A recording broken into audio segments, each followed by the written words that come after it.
All right, Paul, and we're in. How you doing today? I'm doing extremely well. Thank you. Appreciate it. Thank you so much for coming by the studio and talking about life and work and all the crazy stuff that we get up to. An adventure, which you've had a huge part of. Yes, it's been a wild ride. But how's your summer been? Because I feel like this last week and a half, the weather's properly changing. Yes, and a Canadian would note that, and it has been, and it would seem like summer just dragged on forever. We had so many hot days, and you got outside, and what happens to me is I start taking a few steps in 100-degree temperatures, and the next thing you know, my shirt is sticking to my back. So Yeah. I'm glad to be beyond that. I love the sense of fall. Mhm. It's wonderful. I did live in New York for 2 years, and as you'll find out during this podcast, I come from an all-immigrant Belgian family. So upon my visits, I get used to the cold. That's good. Wow, New York's nice. But yeah, so look, you've had this amazing career in journalism, and recently you've switched onto the corporate side. Now we'll talk about all that later. But let's just start at the beginning, shall we? Sure, except I would say I switched to the nonprofit disaster relief side. But yeah, we can start at the beginning. Nonprofit, not corporate, nonprofit disaster relief. That's correct. Yes.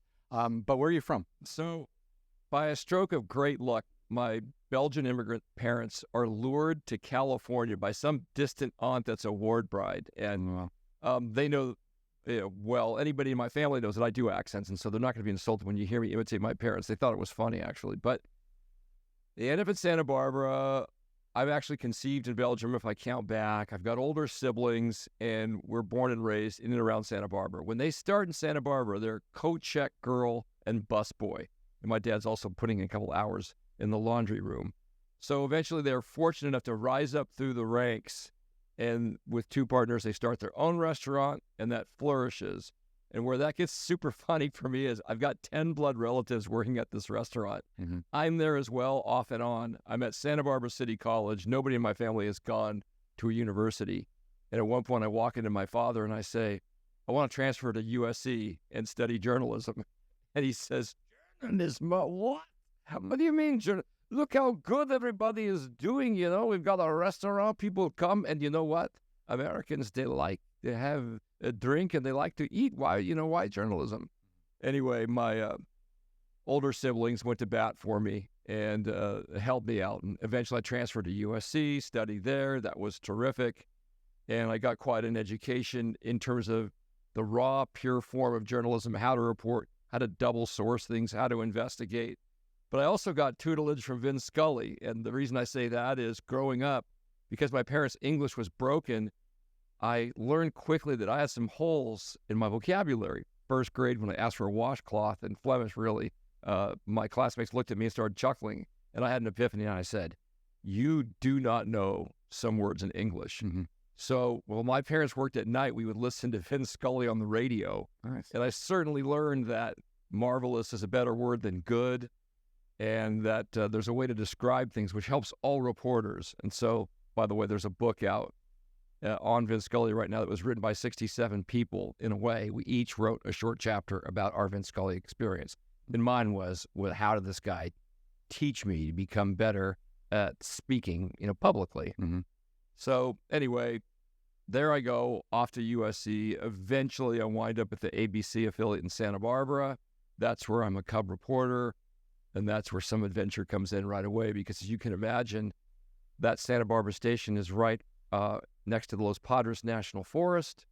Start covering brush fires, oil spill here and there, rocket launches, all of these, high energy events, even a pretty violent little protest outside Reagan Ranch once upon a time. Mm-hmm. It's a great training ground for a cub reporter. Mm-hmm. That's wild. I can't wait to dive into a lot more of that with you. But so your parents came from Belgium, so were they kind of escaping Europe and trying to start a new life after World War II? Would that have been around that time in the late 40s, 50s and stuff like that, where a lot of Europeans came over here because Europe was just a total mess? They were more so late 50s, early 60s. They actually came once, went back, and then returned. And I think what you're hitting on is there's a lot of times people in that environment are looking for a better life. You have 3 kids at that point. You've got this aunt that's encouraging you to move, telling you it's beautiful. I'm sure that she had sent a lot of photos. Might have been on one of those just unbelievably cold, 0 degree Fahrenheit days in Northern Europe where they finally said, enough of this. They had a little cafe, but they thought, well, we're going to have a lot better life. We're maybe a little more capitalism oriented as well. Mm-hmm. Yeah, I mean, Belgium in January versus Santa Barbara in January is a no-brainer, right? Yes. Well, there's pictures of the 6 of us, and our grandmother would come to live with us at one point as well. And we're there on what's called Butterfly Beach in our bathing suits, all of us in, waist-high water. And it's a picture of sort of great joy. The smiles on everybody's faces are pretty broad, and they certainly weren't staged. I mean, there wasn't such thing as let's go put this on Insta later. No, you had to really trust family members if they said a place was lovely and you had to go see it, right? Because I guess, taking pictures, sending pictures, it was a nightmare back in the day. Absolutely. Mm-hmm. And of course, great fortune that it happened to be Santa Barbara, which really just didn't have that kind of cachet when I was growing up there. I remember even going to school at USC and people would say, oh, that place is nice, I hear. Nice, yeah, but now I guess it's kind of been made famous by Hollywood movie stars that have gotten out of LA and relocated to Santa Barbara because it's supposed to be, I've never actually been, but it's supposed to be this lovely little coastal town, an hour and a half away from LA, and then, people hang out there because it's so quiet and so lovely. 100%. And not only are those movie stars moving up there, but the whole world is chasing Santa Barbara real estate. And I think it got exacerbated during the pandemic when, let's just say, fictitious hedge fund manager Y says, I don't need to live here in some cold climate. Why don't I just move to Santa Barbara? I've got the money to do it. And right now, the enrollment at the public schools is declining because we're starting to see a lot of these people who are maybe in a retirement mode, or they're single, or like I said, they're a hedge fund manager. It doesn't matter to them. They're buying houses that ordinarily would have gone to families. Mm-hmm. Yeah, that's crazy. Like that kind of, when all the rich people come in and jack up all the prices. There's a word for that. What do they call it? Well, I don't know if you're talking about gentrification. But that's it. Yes. Sort of along those lines, yes. The hedge fund billionaires. This would be mega gentrification. And so they come in and, I guess I'm going to get a little out of bounds here. But so they come in, sometimes they bring their trophy wives with them, and then they meet the second wife. And then you got a bunch of single guys now, newly single, and the discarded trophy wives are furious, and they can be difficult. It's a lot of houses to buy. I can understand why the real estate must be out of control. That's exactly it. That is a lot of houses to buy. Touche. No, I mean, that happens everywhere, so it's easy to talk about. I mean, I've lived all over the world. I've seen that play out in many different genres of many different ethnicities and many different societies under many different religious beliefs. So yeah, that's just the way the world works. It does now. So you were conceived in Belgium, but you were born in the United States in Santa Barbara. So, what was it like growing up in this little backwater? You said your parents had a little restaurant. Eventually, a lot of the family moved over here to also work in the restaurant. So that's correct. That's amazing to have like your whole family around you. Was it like a positive experience, or yes. Did you want to run from it? No, it was absolutely wild. And to what you were saying is my parents got a toehold in the States, and then 4 families followed later. They were able to buy a little bit of property right next to the railroad tracks and the freeway. And I didn't know what they were doing as a kid, but my cousins and I and my siblings, we would go just explore all day and go running around this area, gather on the lawn, and we were off and running. And I didn't realize what my parents were doing is they were just trying to replicate what they thought was their bucolic living in Belgium. We never had less, that I can remember, we never had less than 50 chickens, 50 birds, 2 dogs. We would take in stray cats. Then people knew, that's that family that knows about animals. People would drop off a giant partridge. I don't know where they got it from. A roadrunner. Yeah, that lasted in the yard about 2 seconds before it jumped the fence. Right. We had a turtle. You get the idea. So we're running around in this environment, just tremendous. Love it. We're playing Cowboys and Indians, which was not out of bounds then. I don't mean to be politically correct, but that's what we called it. Sure. And we're exploring. We're building forts all the time. There's a lot of undeveloped property where we live. For a brief spell, I lived in Solvang. But most comical was growing up in this environment. I don't know how this happened, but I did not go to nursery school or kindergarten. My dad sets me off at first grade and somehow convinces the nuns, oh, no, this kid is going to be fine. And I wasn't exactly fine. I was a very mediocre student, and I wasn't really clear on how to sit still, but I knew about other things. How's that? That's good. That's good. So, I mean, obviously you had so much family around, like taking care of kids wasn't an issue because you had someone, so much family around, and then you had the restaurant, which might have been like the center of activity.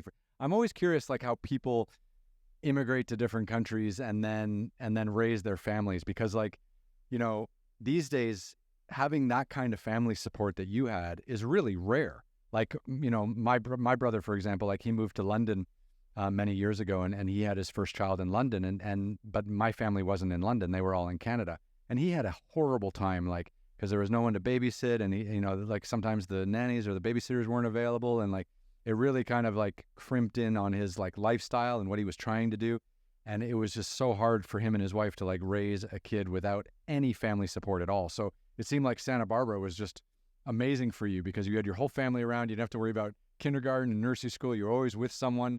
I think it does take like a village to raise children, doesn't it? It does, with an asterisk on this one. Here we go. So my parents were smart enough to say, well, yes, we have these relatives, but we'll all support each other. And in fact, my adorable godmother moved in with us, ostensibly to help with the younger kids. I was the youngest of the four. Mm. Now, that worked out super well until she moved. And then, I mean, you talk about latchkey.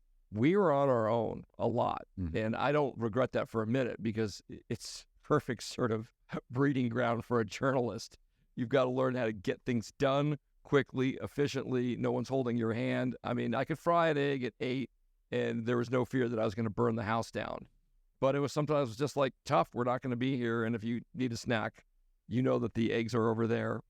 Sometimes I would literally go out and grab the eggs from underneath the chickens and crack one open At 8 and make yourself breakfast. Yeah. And I think that is something that we don't see anymore with these helicopter parents and everybody looking at every last thing their kids do. And that sometimes you have to do something a little silly. Got in huge trouble for dumping a bucket of paint on my head, playing out there in the chicken coops and things like that. But you made those mistakes. You goofed up.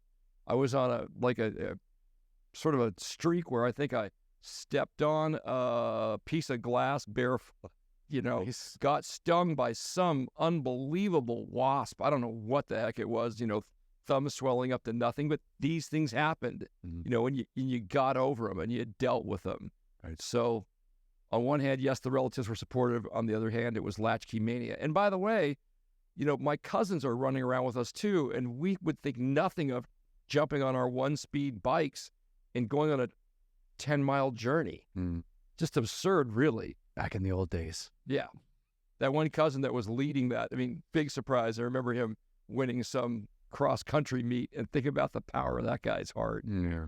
That's amazing, though. Like, it's true. Like, I don't know if it's our perception of what it used to be like versus today, but it was a lot safer back in the day, right? Like, No, I think you're right. Yeah. I mean, I don't think that there just was the preponderance of tweaked people. How's that? tweaked. I like that. I'm using a euphemism. I mean, now, you read anything and it's just frightening the amount of pedophiles there seem to be and stalkers and the sophistication they have and going online and all of that. Mm. Dangerous world out there now. And less dangerous drugs probably too. I mean, as you know, a lot of crime is perpetrated by drug addicts and people on just very serious delusional stuff. Whether it be meth or who knows what. Well, fentanyl is the big one now, right? It's like, I mean, it kills like half the people that try it for the first time. It's ridiculous.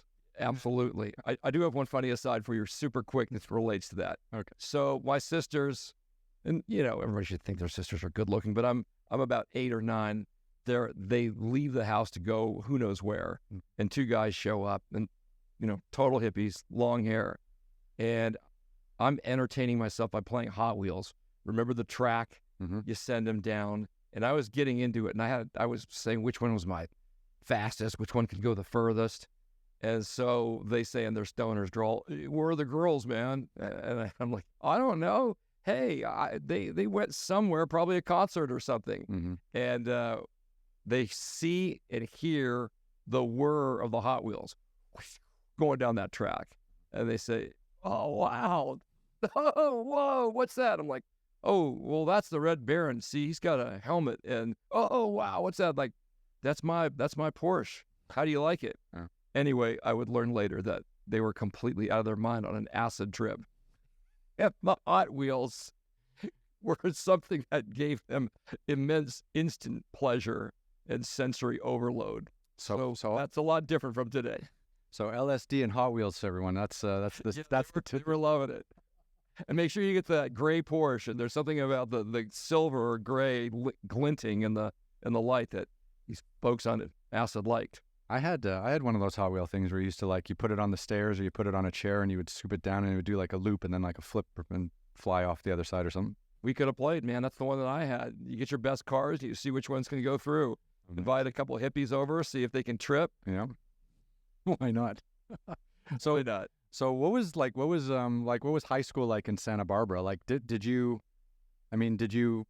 show any interest in journalism at that stage? Because I know you went to Santa Barbara Community College, and at that time you weren't studying journalism. Then you transferred into journalism. I'm just wondering, like, well, hang on though. No? I didn't explain this very well, so excuse me. So yeah, absolutely. I started, I was fascinated by Vin Scully. I thought I wanted to get into sportscasting.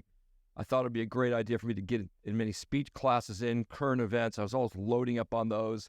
We had a TV production class in high school. Oh, that's nice. Yeah, we put together our own comical newscast. I mean, this is satirical. Mm-hmm. This is not to denigrate anybody with any issues, but we actually at one point put together a newscast called News for the Mentally Impaired. Mm-hmm. We met, you bunch of goofball, nutty, idiot people. Mm-hmm. I was in some speech tournaments. Thought I was doing really well in one of them, and the next thing you know, I got absolutely eviscerated by a private school kid from Kate. Man, was he sharp on apartheid. Damn private school kids. Yeah, he was outrageously good. This was at San Marcos High School, the rival high school in town, and he was a regional tournament. So that was setting me up for that. And then when I transferred to Santa Barbara City College, I had the good fortune of running into the most alpha, maniacal, polyester suit wearing, chain smoking journalism professor you could imagine, named Ray Canton. Mm-hmm. And he was a drill sergeant, and he absolutely kicked my tail anytime he could. I think I might be mildly dyslexic. I couldn't spell for a darn, and he would run these spelling tests on us, grammar tests on us. He made me write like a 40-inch takeout piece, if you will, on why people can't spell. Mm-hmm. He got through to me, and fortunately for me, under Canton, and I was inspired too. I love to write. He got me thinking about descriptions, words, all the fundamentals of journalism, made my transfer to USC super easy. And I know that my last year there, I wrote 70 articles for our weekly paper. Holy shit. So when I walked in at SC, I was able to basically have chunks of money handed to me because I waived out of upper division classes. And one of them, back to sort of an international bent and coming from a European family, there's these folks, these guys I knew, and they're having a rough go of it. And it was because of the hostage crisis. They're Iranian. Mm-hmm. They were being called terrible names. Sand, fill in the blank, and camel, fill in the blank. And I said, this is a story. I mean, I think we need to talk about it and educate some people. And they were afraid. Mm-hmm. They really didn't want to be part of it. And so here you're talking about Santa Barbara. We've got a thing called New Wave Night. I've seen them there, where people are, dancing wildly to the B-52s and the Clash and having a wonderful time. And all of a sudden, maybe they leave there and somebody's yelling some racial epithets at them. Sure. So I remember vividly writing this. I said, well, I don't have to use your name, but let's meet in the stairwell, in the gym, so it doesn't look like it's an obvious interview. And so, I was telling their story and hopefully with some empathy, because they had really had a rough time. Yeah, I know. It's really strange. Like, Iranian people are so sweet, and I've been to Iran 3 times, actually. I was there in 2002, 2004, and I think 2008 or 7, and all doing like photography work there, because I was a journalist for the New York Times back in the day covering China, so I would do trips to other countries sometimes. But Iran was one of my favorite places to go. And then when I came to LA, I didn't even know this, but when I came to LA like a year ago, there's a whole like Iranian community in Westwood, and they've a lot of them came over before 1979, before they had their revolution and stuff like that. But there were many that came over in the 50s and 60s and just loved it out here and just made it their homes, and they have like no connection to anything that's going on in Iran these days. So it's amazing, like when there are problems like a hostage crisis or something, where that ignorance and that fear and that anger just comes out in the public. And it's up to journalists to educate people about the history, right? Absolutely. And then coming full circle, somehow I became a mentor and a Pied Piper of Iranian journalists. And I'm proud to say Raja Sheikh is now a great producer up at the NBC affiliate in San Luis Obispo, and Shirin Rajeh has done extremely well, and Alvand is doing well. And whether it was through USC or my various other jobs, I wound up mentoring them. And you're right, these Iranian people are super sweet. Raha, for example, is the daughter of a professor. Mm-hmm. You knew that she had the fortitude, the chops, the curiosity to be a very good journalist. And so I'm glad to see that they're all flourishing. And we need that diversity in journalism. Absolutely. We need an injection of young people. If you're listening, our business is being ransacked, picked on. And if you have the gumption and the backbone, get into the profession. There's a lot of opportunities right now, more than ever before, I think. Now, do you see a lot of opportunities in like independent journalism, like these younger people on like YouTube that are putting together stories and video elements and stuff like that, or are you suggesting like there are jobs at the LA Times and the New York Times and the Wall Street Journal? Like, I haven't been following this for a really long time, but you know, like are news outlets actually hiring like full-time journalists? I don't even know. They're both looking for full-time journalists, and then news outlets are closing. Okay, yeah. In droves. I think you can move up faster than ever. I think that there's probably less starting level jobs than ever, but as things have changed, online journalism has really exploded, and you can make a mark for yourself if you're doing a good job and you're reporting and you're showing the videos and all that. People of that ilk are getting hired, but the business is in a crisis right now. I think you know that. Oh, I mean, it's funny because I was born in Toronto, Canada, and I left when I was 22. And I haven't really been back to North America much since then, maybe like once a year, or I came to LA for some work, or New York, but like I never lived back in North America. So now coming back after like 25 years of living abroad, it's been crazy, especially in an election year. It's been just wild watching these journalism outlets stumble over themselves with just ridiculousness. And it's not what it was, 20, 30 years ago. Like they're taking political, bends and sides, and they're having political opinions about all these things when actually like news outlets are just supposed to report the news, right? It's supposed to be objective and factual. And there's nothing out there these days that's objective and factual. And I feel like the general audience of all these outlets is suffering.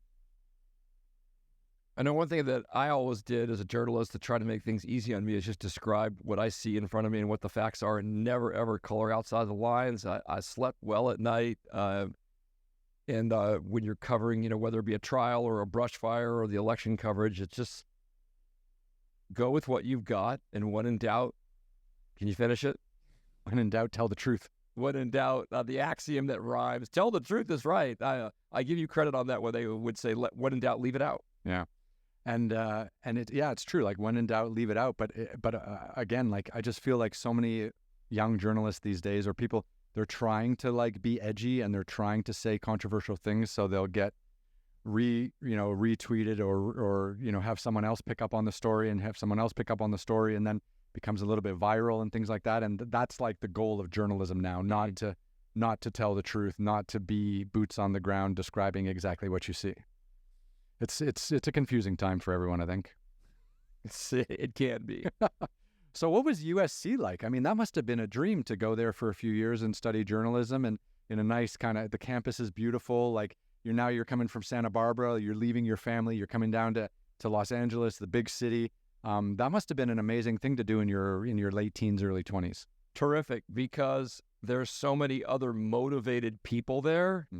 And almost right off the bat, I wind up becoming a member of the Daily Trojan, and I joined the sports staff. So that's the Daily Trojan, is the USC newspaper. Yes. Yeah. And sports reporting is a great foundation for all reporting, because quite often you are describing the nuances of the game, what else went on behind, you're interpreting, and you're also being told, by your mentors, you need to tell us what happened. What was this like?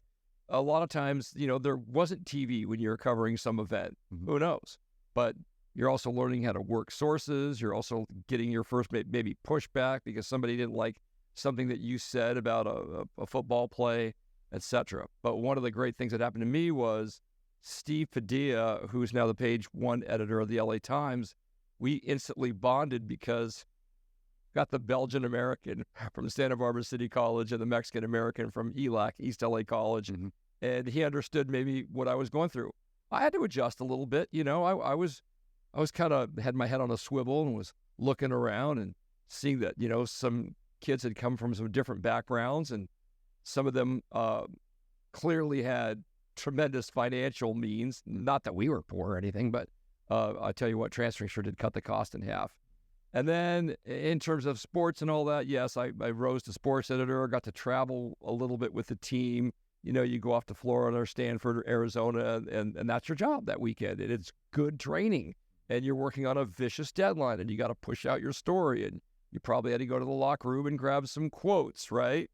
And we don't have iPhones. You had a tape recorder. Yeah, little one with the little tapes, right? And the little, I had one of those back in the day. You pop that out and you try to get the quotes right, but sometimes you can't even function that way because the deadline is wicked. So all that was great training, and there happened to be a great competitive staff at USC with a lot of people who have excelled in journalism, and the sports staff alone had, among others, Hans Tesselar, who became the assistant sports editor of the LA Times, Scott Howard Cooper, who wrote the Steve Kerr biography, covered NBA basketball, has just written a book about UCLA, Tom Hofarth, a brilliant columnist, Jim Radcliffe, still working in the business. I could just go on. Kelly Carter, I think that, my goodness, some of her writing on the Williams sisters was terrific. So we would push each other. We would like to see, well, who can come up with a better piece, a more in-depth piece, a more accurate piece. What was your favorite sport to cover at USC?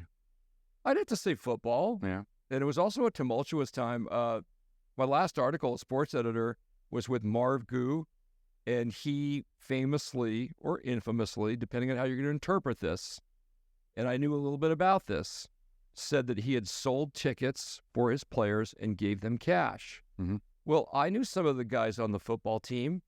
One of them had been at my apartment, and I realized that after a game, I had $10 to go buy a cheeseburger, fries, and a Coke, and he didn't. And Marv Gu pulled no punches in this interview, and he said, "Yeah, I sold the tickets. Hell yeah, I did." Some of these guys have absolutely nothing. What are they going to eat after the game? They didn't have the advent that we do now of the, I'll call it, sports cafeteria, open 24 hours, food prep for you. Mm-hmm. You can grab it. Most of these players came from very tough backgrounds. It's so hard, So I played Division I basketball at the University of Toronto in Canada, and I was lucky because I lived on campus, so I had a meal plan, right? But again, like a lot of the players didn't, or they commuted from home, right? So they would finish practice at 10 p.m. and they would get on a bus for an hour and go home without eating and try to eat something at home. But I was really lucky because I was on campus, so I could just go to the cafeteria. It was a 24-hour cafeteria. I could get some protein and some pasta or whatever, and fill myself up, and then go back and shower and study and whatever, right? But it's so imbalanced between people who can, afford food after a training or a game, and then those who can. And on a football team, you got like 100+ players sometimes. Like the diversity of wealth and who's on a scholarship and who's not, and who can afford to do things, like must be all over the place. It must be so hard to manage something like that. It is, and I think that's why this man, Marv Gu, who's a legend at USC, for a guy that would run through a brick wall and then do it again as many times as possible to win, that's why he sold these tickets. I'm not saying it's right. I'm not saying it's wrong. I'm not saying it's an infraction. It's just, again, reporting. And then I got a little bit of a boost when the LA Times lifted parts of my article. It might only have been one sentence, but they said Marv Gu admits he sold the tickets because some of his players, frankly, did not have enough money to eat after a game. I heard something, just as an aside, stepping away from your amazing story for the moment. I was listening to Charles Barkley, right? He's a great commentator in the NBA. And he was a big fan, he is a big fan of Caitlin Clark, the new female superstar in the WNBA. And he was saying something about the math. So he was saying that because of the NIL contracts now, the name, image, likeness, that college players in the NCAA can now earn money while they're playing. And he was saying that some of these players now are actually staying in college longer because they can make more money under NIL endorsements in college, because especially the women, because when they come into the WNBA, the starting salary is like $75,000. But through the NIL and through the NCAA exposure, they could make hundreds of thousands of dollars or even millions of dollars to stay in college versus going pro. And that to me makes no sense. No, me either. And I read that, and It's great. Yeah, I am going to launch a Scud missile, to use an old term. I am now a sexist supporter of USC sports. I'm mad at our men's teams, and I love our women's team. Okay. I just saw our women's soccer team beat Penn State with an unbelievable goal. As they would say in England, in the dying embers of the game, it was a free kick, a laser. Anyway, I go to those games. I mean, if you want to spend $10 or whatever it is and watch a great women's basketball game, go to a USC game and watch Juju Watkins this year. She's phenomenal. And yes, I've heard exactly what you said, that probably this year, I think she just signed a Nike contract. Juju will make plenty more money than many of the pros. That's great. Yeah. Because I've been following this for quite a while, because actually I'm going next week to Duke, North Carolina, to watch Cooper Flagg play his first home game for Duke. And I'm a big basketball fan. I have been for years. And I've been watching him play for like the last year and a half or so, and he's amazing. And the fact that he's going to go and play 1 year at Duke and then probably jump into the NBA, I'm super interested about like how he's structuring his contracts, who's dealing with what, like who's offering him what, because he's really going to be, I think, quite an electric player that people can really rally around. And I'm really curious what how much he can make in university with his 1 year at Duke, if he gets a shoe deal or a clothing deal, some other things, and then what it's like for him in the NBA. But the NBA is going to probably pay him super well because that's what the NBA does. I think the real kind of difference in the fundraising and the salaries is going to be on the women's side, because some women can elevate and get more exposure and more attention, and therefore get more sponsorship money versus just being a salaried WNBA player, which is not paying the bills. Exactly. We're going to see that this year, and we're in Los Angeles for anybody listening, so it's an easy drive for you to the campus of USC, and you'll see some high-quality basketball. And plus, I just love the enthusiasm. Yeah, no, it's great. I actually really want to go to a UCLA game because it's a little closer here in Westwood.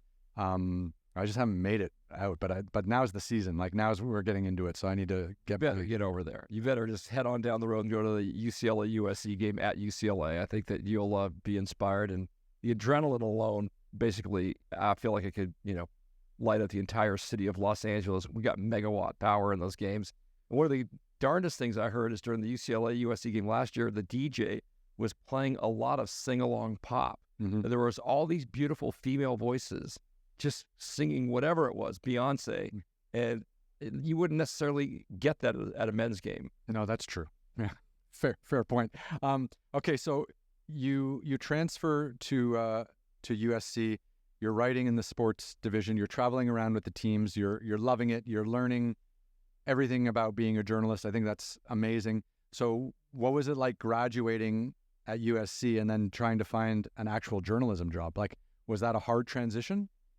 It was an interesting transition for me, and here's what gets funny about it. So I'm a print journalism major, and I'm print. What's print? Yeah. If this is wrong, I was being snarky, and I was making a little bit of fun of some of the broadcasters for being shallow. Mm-hmm. And more than a few of my professors pulled me by the shirt collar and said, you're kind of a strange kid. No, you're a bit of you come from a different background from a lot of people. You're used to dealing with people, right? And that goes directly back to the restaurant. Mm-hmm. I literally, my dad would hand me keys sometimes. A coveted customer who couldn't be seen getting into a cab completely out of their mind, and he'd say, "Listen, drive this guy home. We'll fix everything tomorrow." Mm-hmm. He didn't want to have, let's just say, a politician or a titan of industry subjected to ridicule. So anyway, I was used to all of that. They told me I should transition into broadcasting. I did apply for some print jobs. I think there was a couple that I could have landed, but what developed for me is I went to the Financial News Network, which is a cable outlet, and I learned the parlance of broadcast journalism.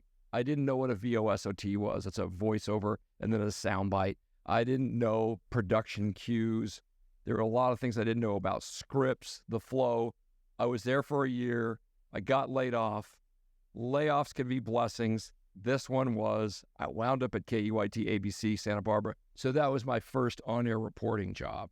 So how hard is it for you to go from being a print journalist to then being a broadcast journalist? Like, because that's like speaking on camera is not for everyone, and it's not very easy, and people can get nervous and stutter and have difficulty remembering their lines. Like maybe you're also writing your own scripts. Like that's a big jump from being a print journalist. I mean, how did you you must have felt really comfortable with it then?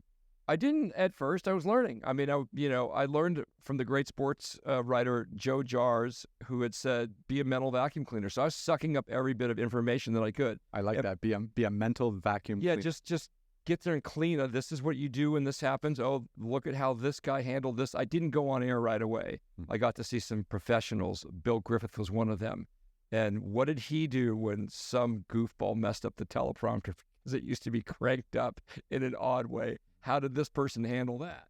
How much of your experience was similar to Ron Burgundy in that movie Anchorman? Anchorman, yes, thank you. So you're saying how much goofy, over the top, 80s cocktail swirling silliness went on behind the scenes, yes, on camera? Believe it or not, there are more stories in a smaller market like Santa Barbara or Palm Springs or San Diego or Eureka. No, than San Diego. Okay. San Diego's the big time. I mean, I made mistakes in the small market.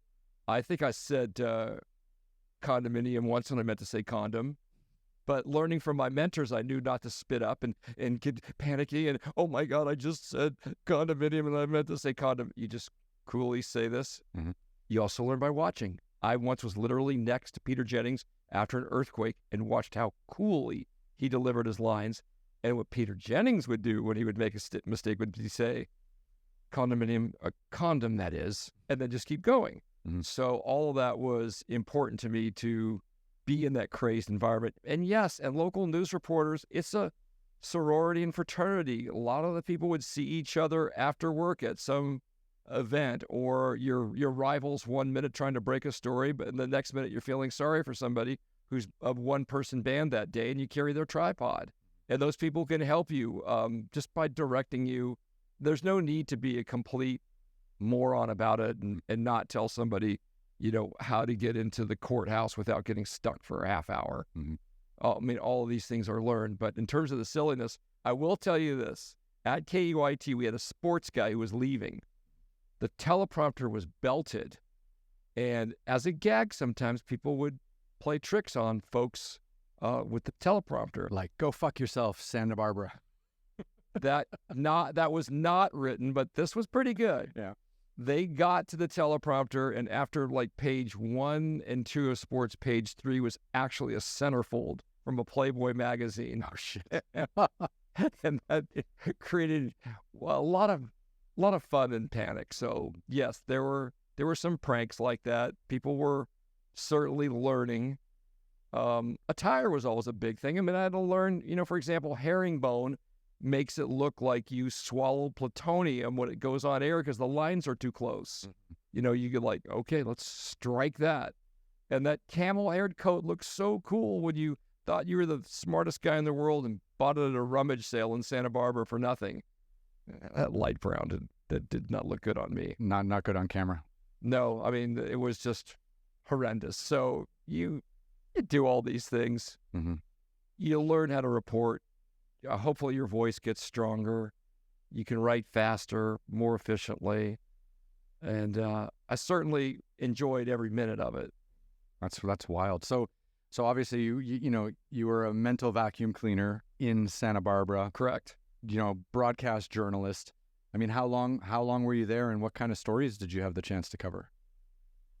Everything. You're talking about breaking news stories and trials and politics. I catch the end of the Reagan White House years. I get to rub elbows with Sam Donaldson.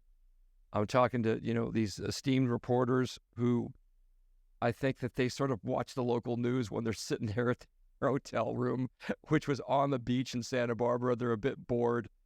I think Sam actually volunteered or wanted to help cover a fire for us once because Reagan was very linear during his time in office. He would say, all right, Larry Speaks or whoever it was, you give a press conference at this time.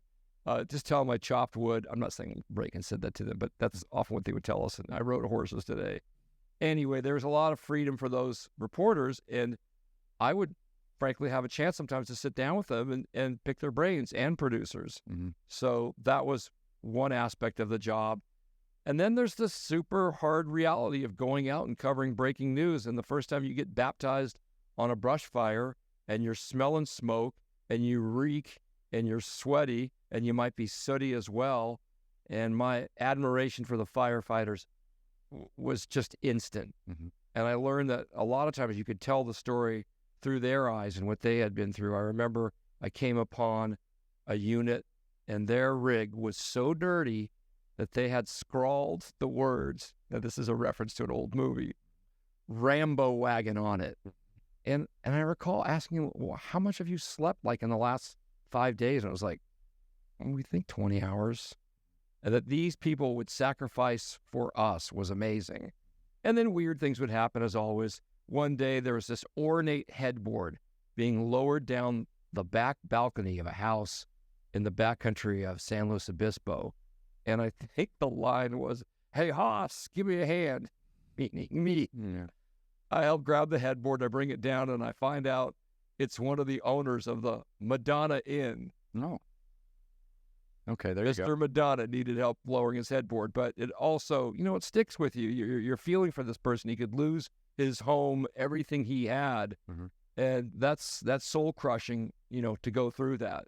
What was it like being a broadcast journalist? Like, because obviously your face is on television every day, and Santa Barbara is a small community, so Right. like you must have been known amongst the community, and you must have been very approachable, and you might have even known a lot of people by their first name because you also grew up there.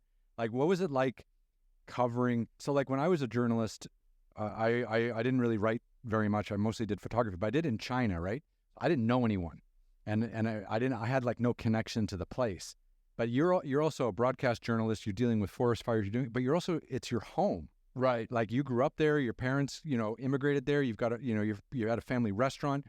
Like, what is that feeling like to be kind of a known quantity and reporting in your home? Like, that must be wild. It has its pluses and its minuses. And I think one thing that also helped me is coming from that very hedonistic, large, extended Belgian family. I kind of look at the world through, rose-colored bourbon glasses.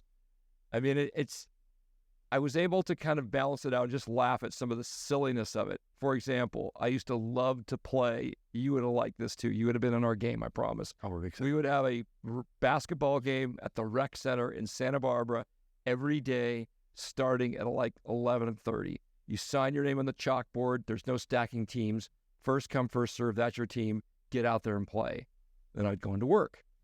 That would lead to all kinds of funniness. One time, my friend tried to steal the ball from me and scratched a half moon into my eyelid with longer nails. First, you're like, cut your nails. Hey, if you're listening and you're playing rec league basketball, cut your nails. Come on, man. Anyway, I have to, ask Paul Lopez, my co-anchor, can you please lend me some of your makeup? Oh, my God. So I can close this up and work on it.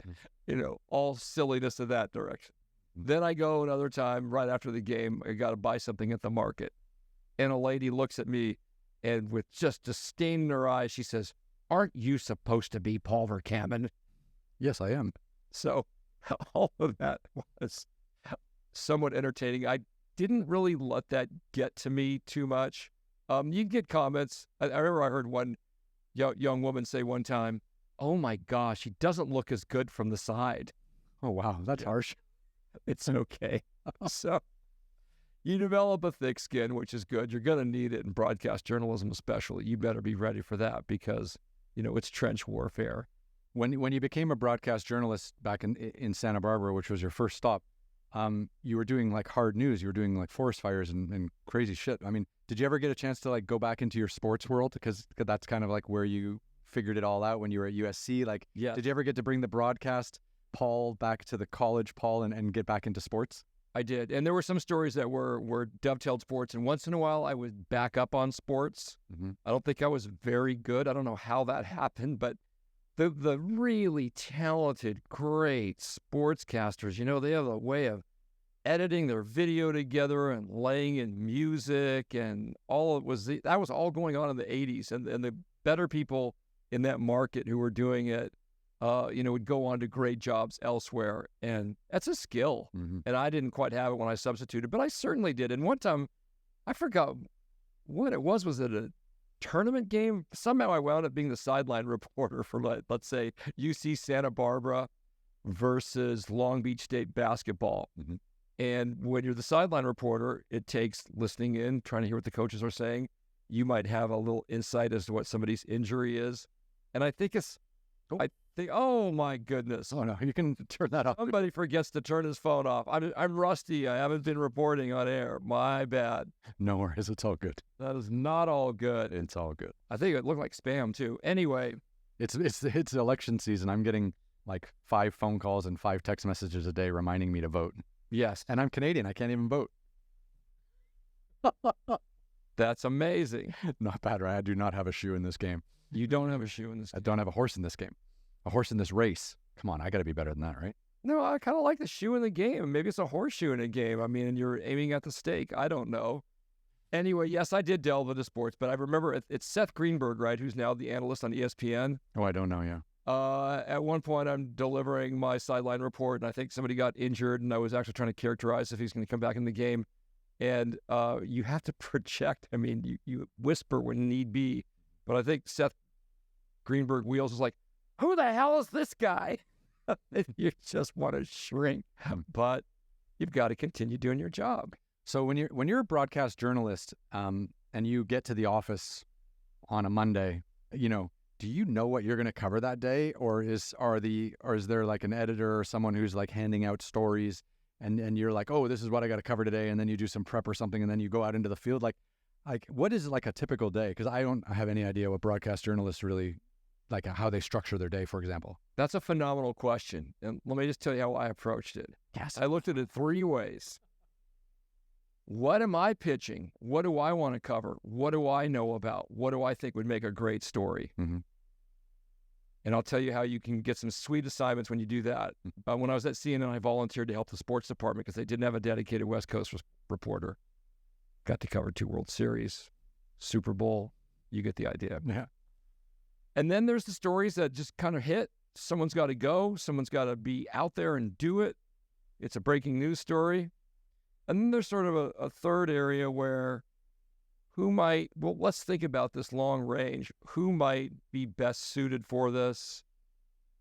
In my case, it'd be like, he's kind of nutty. He's extemporaneous. We could throw things at him. He's not going to fall over. This is going to take a lot of, thinking on your feet.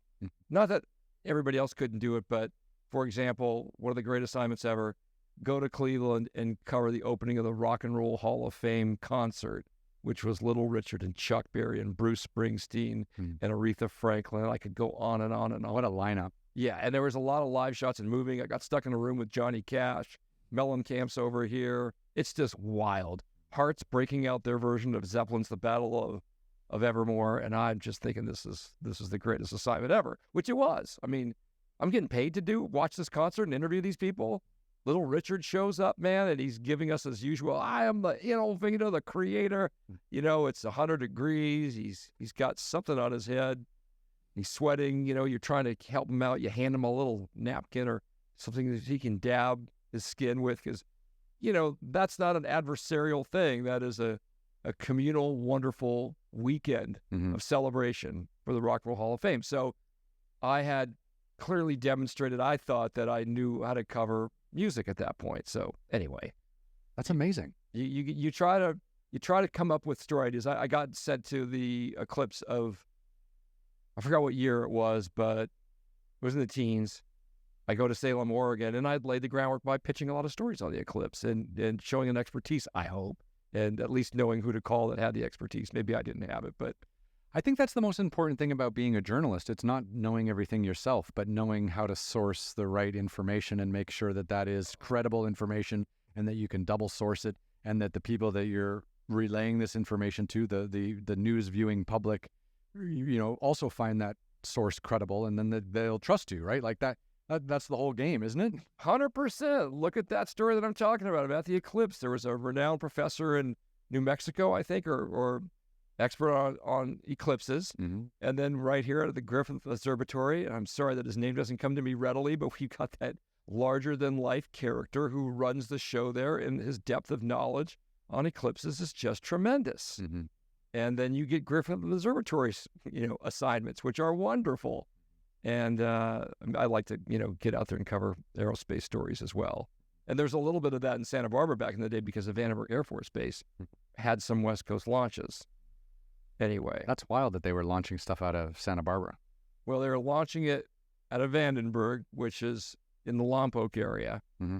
And the reason they do it is it started in the spy business.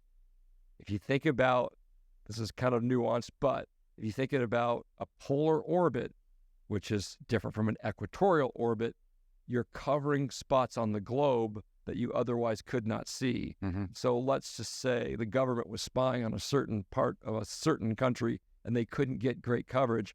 You launch in a polar orbit, and from what I understood, they could always get a better view of what was going on. And now it's become commercialized, as you know. Mm-hmm. And it seems like every other week here in Los Angeles, we walk outside and there's this psychedelic rocket contrail. That's wild. And it got better, but, I actually did a story on that. When that first started, people were calling up their local police stations, the highway patrol. My goodness, I don't know if it's aliens. I don't know what it is, what's out there. Someone told one CHP officer I know that they thought they saw God. And it was a launch from Vandenberg a little after sundown. Mm-hmm. So for some reason, the contrail's lit up by the sun below, and it turns a myriad of colors. But I covered all that, and it helped me later in my career as I transited and would cover things at JPL, for example. Yeah, that's amazing. Yeah, there's so much space tech in the LA area. Actually, it's pretty amazing. And now I think that first generation of space and defense contractors around here, now everyone's kind of leaving and starting all these new, like one guy, because I'm trying to invite some of these people onto the podcast. Like there's one guy now who's doing he used to work at SpaceX. Now he's doing his own robotics company. There was another guy that worked at Lockheed Martin. He's here in LA. He just loves cars, and he's building all these old cars, but he's doing it in a really unique way where he makes the entire shell out of one piece of metal and stuff like that. So I just felt like, these people have come out of this space industry, which generated a lot of wealth, I guess, for a few people, and then they've kind of gone on to other passions, but they've stayed close, to their base, which I think is wonderful. Well, it would be a great guest for you is Scott Bolton, a mission commander. He's literally the cousin of singer Michael Bolton. Oh, wow, really? And in a strange moment, here you think you've done all these great cogent, you've done some good work, cogent pieces on the space program. And I was covering the Juno mission to Jupiter. Mm-hmm. And at one point, I'd gotten tipped off, and I said to Scott Bolton, "Do you have something interesting in your backpack?" And he said, "Yes, I do." And what he had was, I may not have the grade of aluminum proper, but it's space-grade aluminum. He made 3 Lego figurines of Juno and other related characters to the mission. Mm-hmm. And, I think they're super cool. Space-grade aluminum. There's only 2 on the planet. Yeah. One went with the mission, and one was in Scott Bolton's backpack. That's not bad. People were, just fascinated by that. You can Google it. I think it's on Twitter somewhere. Mm. What was it like leaving Santa Barbara for bigger markets? What was that journey like for you? Saying goodbye to kind of your home market where you grew up, where you got your kind of. First of all, how long were you in Santa Barbara? When did you leave, and where did you go? I believe I was there about 6 years. I enjoyed it. I didn't want to be this does happen in broadcast journalism. Oh, he went from Santa Barbara to Fresno to Sacramento to San Francisco to LA. I just didn't want to move a lot. And fortunately for me, an opportunity arose, and I went to CNN in New York. What was that like? I was petrified at first, and I got thrown right into the cauldron because who hired me? Lou Dobbs. and we could be a buddy film, The Californian and Lou Dobbs. I mean, he's hard charging. He was doing financial news, right? That's correct. Yeah. But I knew that's where the opportunity was, and we would have colossal debates at times. We also would have odd moments. Remember, he had an assistant who thought I was in trouble, and Lou had screamed across the newsroom, as they did in that era, "Paul Vercammen, get in my office." Yeah. And I think the guy I'm talking about whispered, "You're in trouble now." I said, "I am not." And I had known that from time to time, Lou liked to call me in and talk college football and more. Now, did I have dust-ups with Lou? Absolutely. Did he make me furious a couple times? Yes. But in this instance, it was, "I want what's on your desk." My script? Yeah. No. I don't. Please tell me. The Mexican food. How the hell, as a Californian, did you find Mexican food in Manhattan? Everything's in Manhattan. Right. I said, "La cocina." The kitchen in Spanish. So anyway, Lou just wanted Mexican food. And I think he ordered twice what I had, like 2 chili rellenos and 2 chicken tacos. What was the beat like in New York for the financial news? Like, were you down on Wall Street all the time? Were you chasing? Yeah, a lot of Wall Street. We would literally, you might have seen the camera position from Wall Street that's up above the floor. That was exciting. One time, I don't know if you'll remember, but Jim Nance knocked on the door and said, "Will you let me in? I want to show my family this perch that you're reporting from." Super nice guy. Lot of energy, got charged, but I was also delving into a lot of general assignment reporting type stories because that was my nature. I would, get into how New England's fishing industry was, threatened because of all the fishing off the coast there. Yeah, the overfishing. Yeah, your maritime province is a big factor in all of this. And then, just got rocked by the first time they tried to take the trade towers down, don't forget. And I'm back into my general assignment reporter mode, and I'm reporting on this as, the crisis that it is. That's right. The first time was a car bomb in the basement, right? That's exactly right. It was I believe it might even have been a U-Haul or some sort of moving van filled with fertilizer. That was that day, and that was what year was that again? 93. Yeah, 93. I remember that vaguely. It was gory. It was.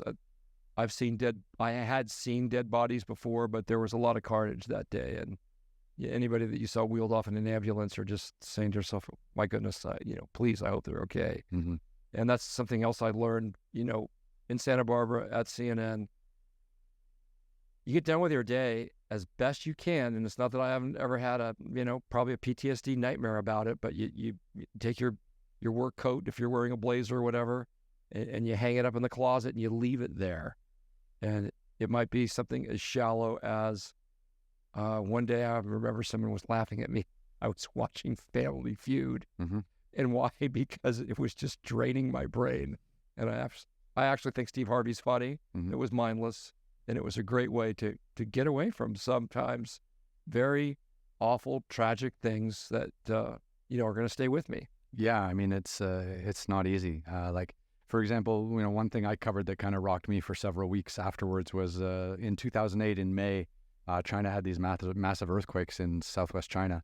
And, we flew from Shanghai, and I was working for the New York Times. I did some stuff for Newsweek and Time there as well because I was kind of freelancing because they just didn't have enough people in China to cover what was going on. But I was there for 2 weeks and, hundreds of thousands dead. Officially, there was only 88,000 people dead, but that was not the case at all.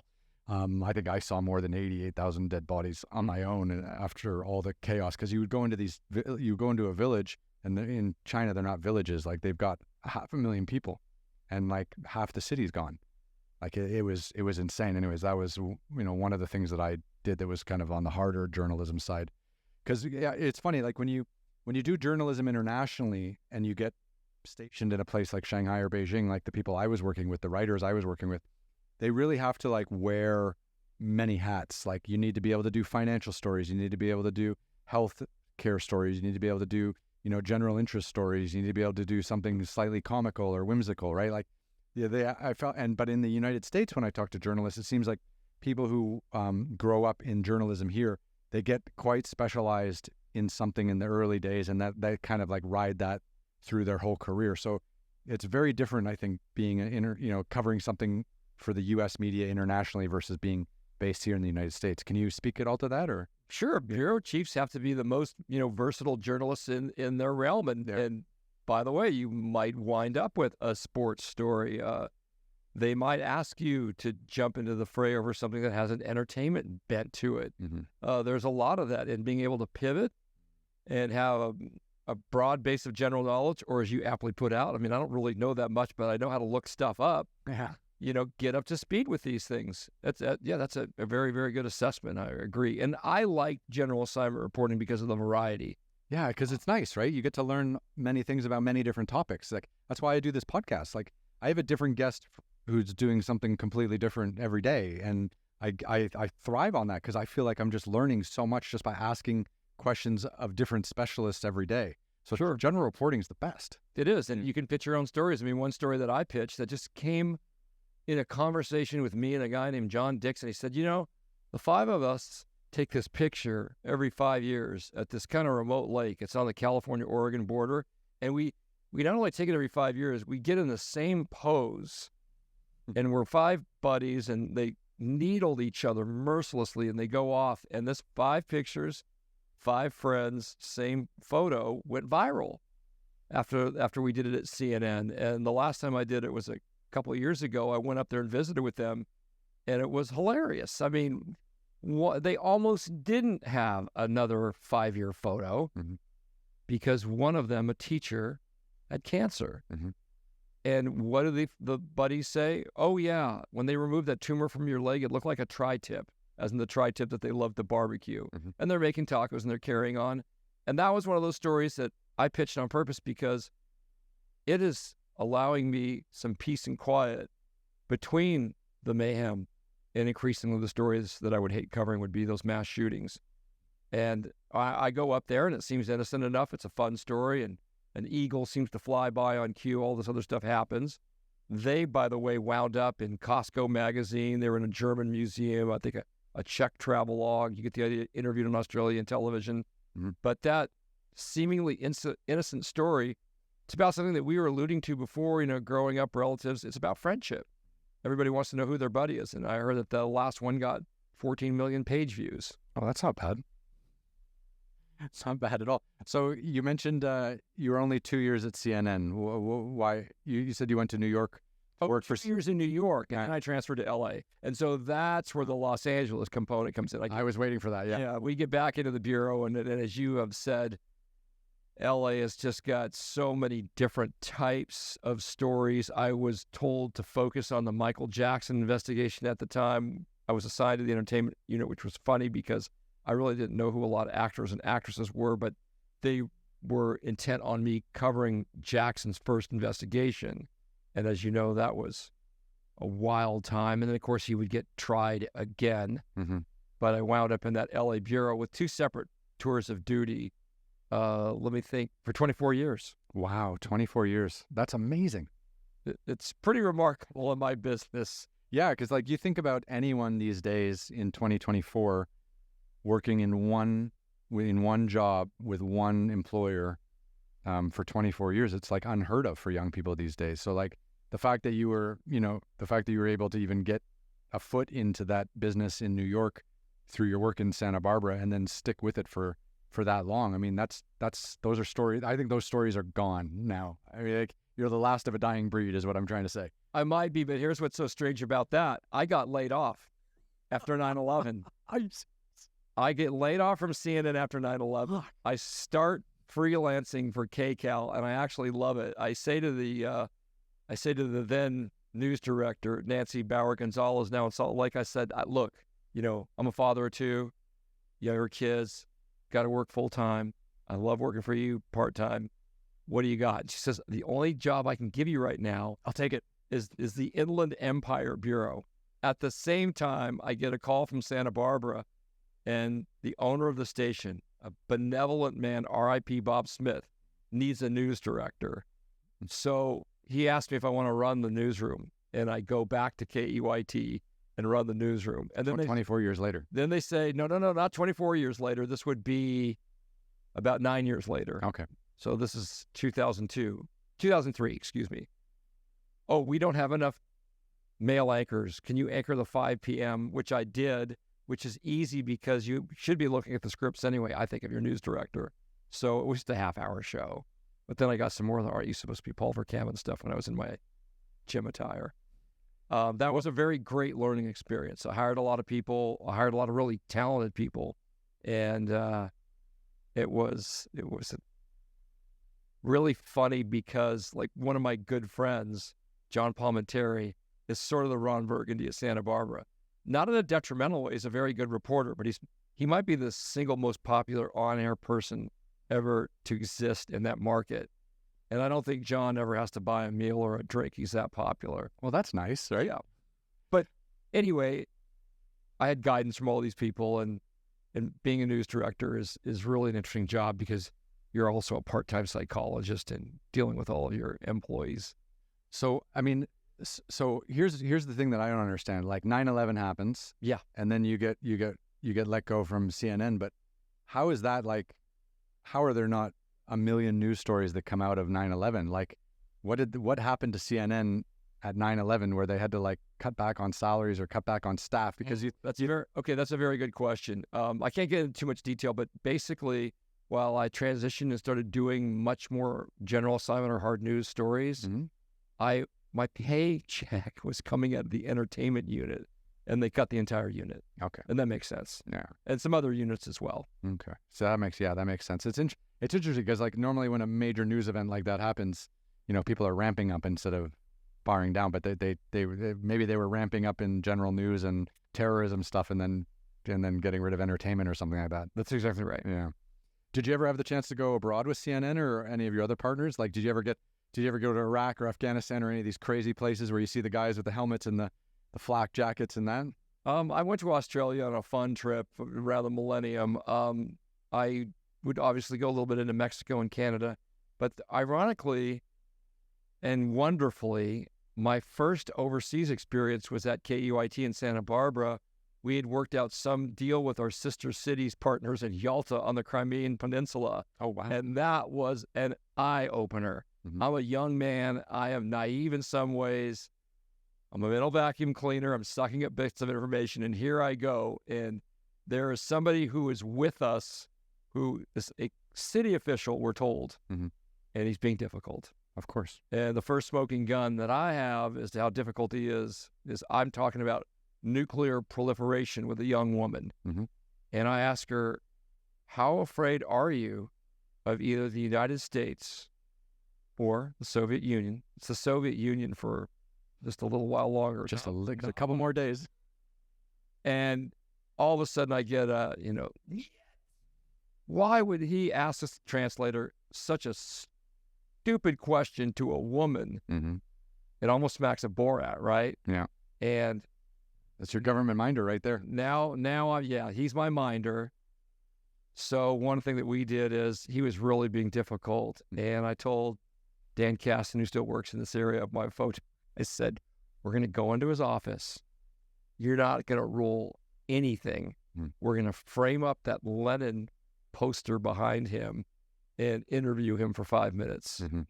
And I mean, it worked because he chilled out. That's good. But then typical goofball me, and I mean, I reflect. I mean, I used to bounce up and down walking around on stories. I'd get so excited. Mm-hmm. And I remember walking somewhere in Yalta, and basically we'll call her a worker, comes up to me, but I don't know that she's a worker, and I don't know, her attire didn't really give it away. She says, do you have a cigarette? And I said, no, I don't smoke, but he does. And all of my now Ukrainian buddies who are on the right side start laughing. Mm-hmm. And then after, a minute later, when we're separated from the minder who's KGB, I say, what is so funny? They said, you, Paul, are a funny guy. You just told a prostitute to get a cigarette from a KGB guy. Nice touch. Yeah. And I just put my head in my hands and just laughed. And, there's something wonderful about being naive. Like, you're not too scared or panicked or flipping out or, oh, my gosh, the story's going to go south because this guy's going to come down on us hard for asking the question about nuclear proliferation.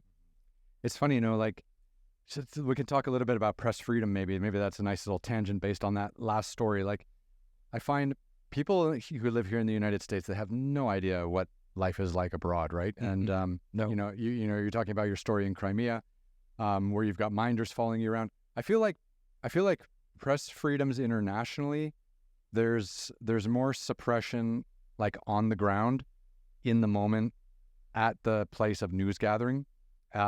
Like this minder, like in China, we were followed all the time. We were intimidated all the time. It was such a cat and mouse game. I don't know if you had colleagues that had been to China and stuff like that, but working for the New York Times covering the news in China, it was really exhausting and tiring, and it puts you in a bad mood, and it was just, it's really hard to deal with.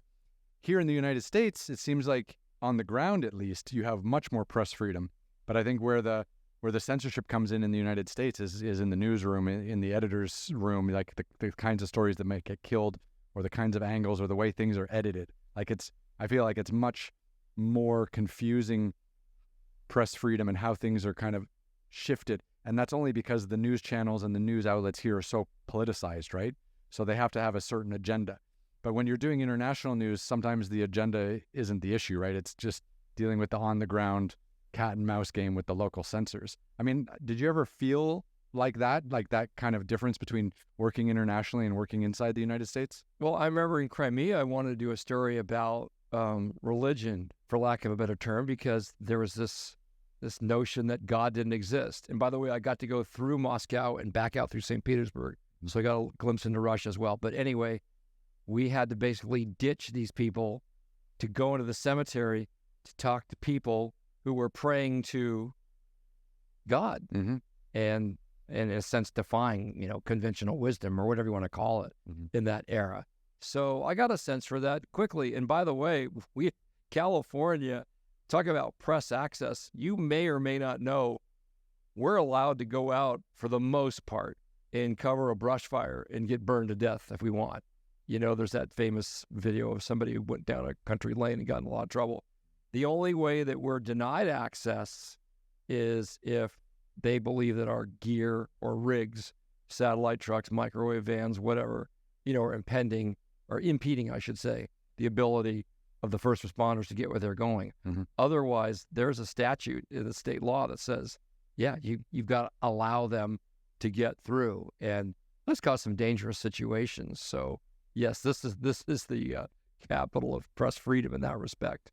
Yeah, no, it definitely does seem like that. I'm just, it's just, again, we're in this election year and everyone's talking about press and stuff like that. And it's my first time here, and just watching all this play out is exhausting.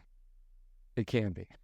And I've covered the horse race too. And by the way, I know that people say that with like great denigration, but I thought covering the horse race, if you will, was interesting. Like, there is nothing like getting adrenalized in the middle of a primary or an election night. Mm-hmm. When Obama was running against Romney, we were in Boulder, Colorado. And what you need to do as a reporter when you're covering results and they're trying to get a sense for how things are going to go, as you well know, there's John King's magic wall. Mm-hmm. I had talked to someone in a neighboring county, and they were going to offer me some results up before they kicked him off to the state, which is, a mini scoop. Mm-hmm. And I literally dropped my cheat sheet, that paper, on camera. Mm. I picked it up, and back to the condominium condom thing, I didn't panic. And I think someone said, oh, that was just a human moment. Anyway, covering that stuff was wild. In the advent of, let's say, do you know what a live view is? We now can go live, all broadcast journalists, off basically phone towers, mm-hmm. instead of having to wheel in the truck. And we hid the live view in a corner and ambushed Sarah Palin and interviewed her. Oh, that's a blast. It was wild. And she called me a lucky dude live on TV. quite hilarious. Sarah. Anyway, I sort of would ramp up for those events and would have the freedom to do it and to talk to whoever I needed to. And, they could deny the interview, but usually your county clerks and then also, your Republican chairs of the various states were usually more than amenable. I did slip up once in Alaska, though. With Sarah Palin? No. So I have a theory, and I always tell young journalists about this. You have to identify time bandits immediately. And you're like, time bandits? Yeah, I stole that from Monty Python. If it looks like you're going to miss your deadline because someone is bending your ear, you have got to move on. Oh, really? Oh, yeah. Mm-hmm. You don't have the time. And there are people that will tell you their life story, their mother's life story, their father's life story, their neighbor's life story. And you don't want to be rude, but you've got to get to the next thing, the story. In this particular moment, Bernie Sanders and Hillary Clinton were in the Alaska, I can't remember if it's caucus or primary there, forgive me, but it's a heated race. And most of the results are going to come into a single massive auditorium at a high school in Anchorage. And this lady walks up to me and says, there is a controversy in Eagle River. And if you don't know this, a lot of Alaskans came from Minnesota, hence the trace of a Minnesota accent. Oh, I never knew that. Yep. Sarah Palin has it to a degree. Oh, because I've never been to Minnesota. I've never been to Alaska, so I've got some. You've got some travel to do, and especially as an adventurer. My goodness, Alaska's on the map for sure. Yeah, you better get over there. Yeah. I mean, I went to Alaska like 8 times for work. It was great. Inside the Arctic Circle twice. That's fun. That was amazing. Yeah. In summer, of course, when the sun just never sets, there's just a fizzy tablet. Anyway, the lady says, there's a controversy at Eagle River, and there's the ballot box and all this, and she just keeps going on. And I've been to Eagle River, and it's like a CVS and a general store and maybe a stoplight. Can't remember. Sorry, Eagle River. But it's a beautiful little town. But I knew that this wasn't going to tilt the election or the primary or the caucus. And I don't know why, but I said, okay, look, I'm about to go live in 3 minutes here. Now you're a time bandit, and I'll talk to you in a minute. Like I said, I can't believe I just called you that. I was cordial to her after and apologized. I said, I'm sorry about the time bandit. Now what's going on in Eagle River? And it wasn't, as I predicted, going to sway the election there. That's funny. You called her out as does she know what a time bandit was, or do you have to explain it to her? I didn't have time to explain it to her, and she was very gracious and nice about it. And I appreciated the insight. And by the way, a lot of stories come from one tip just like that. But I was trying to use my better judgment about the size of Eagle River and how that might impact what was going on with that election. I've made a lot of TV shows kind of all around the world, and I've had a pretty good run at it. And I've always had like amazing relationships with my cameramen. Yeah. So my director of photography, Chad Ingram, my other cameramen, Jesse and Daniel, like, these guys are like family, and we traveled the world together for, almost 15 years. So, what was it like? Did you have the same camera crew with you every day? Were you guys swapping out with other people? Did you ever form like really good relationships with the crew? Because a lot of times, like, the camera guys are your best friend or your worst friend, right? Because they might hear things, they might be picking up tips, they might be bringing information to you. They might also they also have to shoot you, make sure you look good. If you've got something in your teeth, they should let you know, right? Like all these great things that cameramen out there need to do. Like, what was your relationship like with them? Phenomenal. Yeah. They were everything to me. And when I was reporting in Santa Barbara, we had the best crew you could imagine. A lot of NPPA award winners, people that were going to go on and be hired by networks, by big market stations. And there was a competition among them, I believe, to see who could shoot the best video, the most poignant moments. And I was spoiled rotten by their quality of their shooting. We would do longer form pieces all the time. We would just go out there and revel in a story of Harmony, the town of 18, and it is for sale, and what the heck is there? Or we'd cover the windmill fixer, a guy that drives all around Central California and fixes windmills and talks to them. Is that a job? It's a job.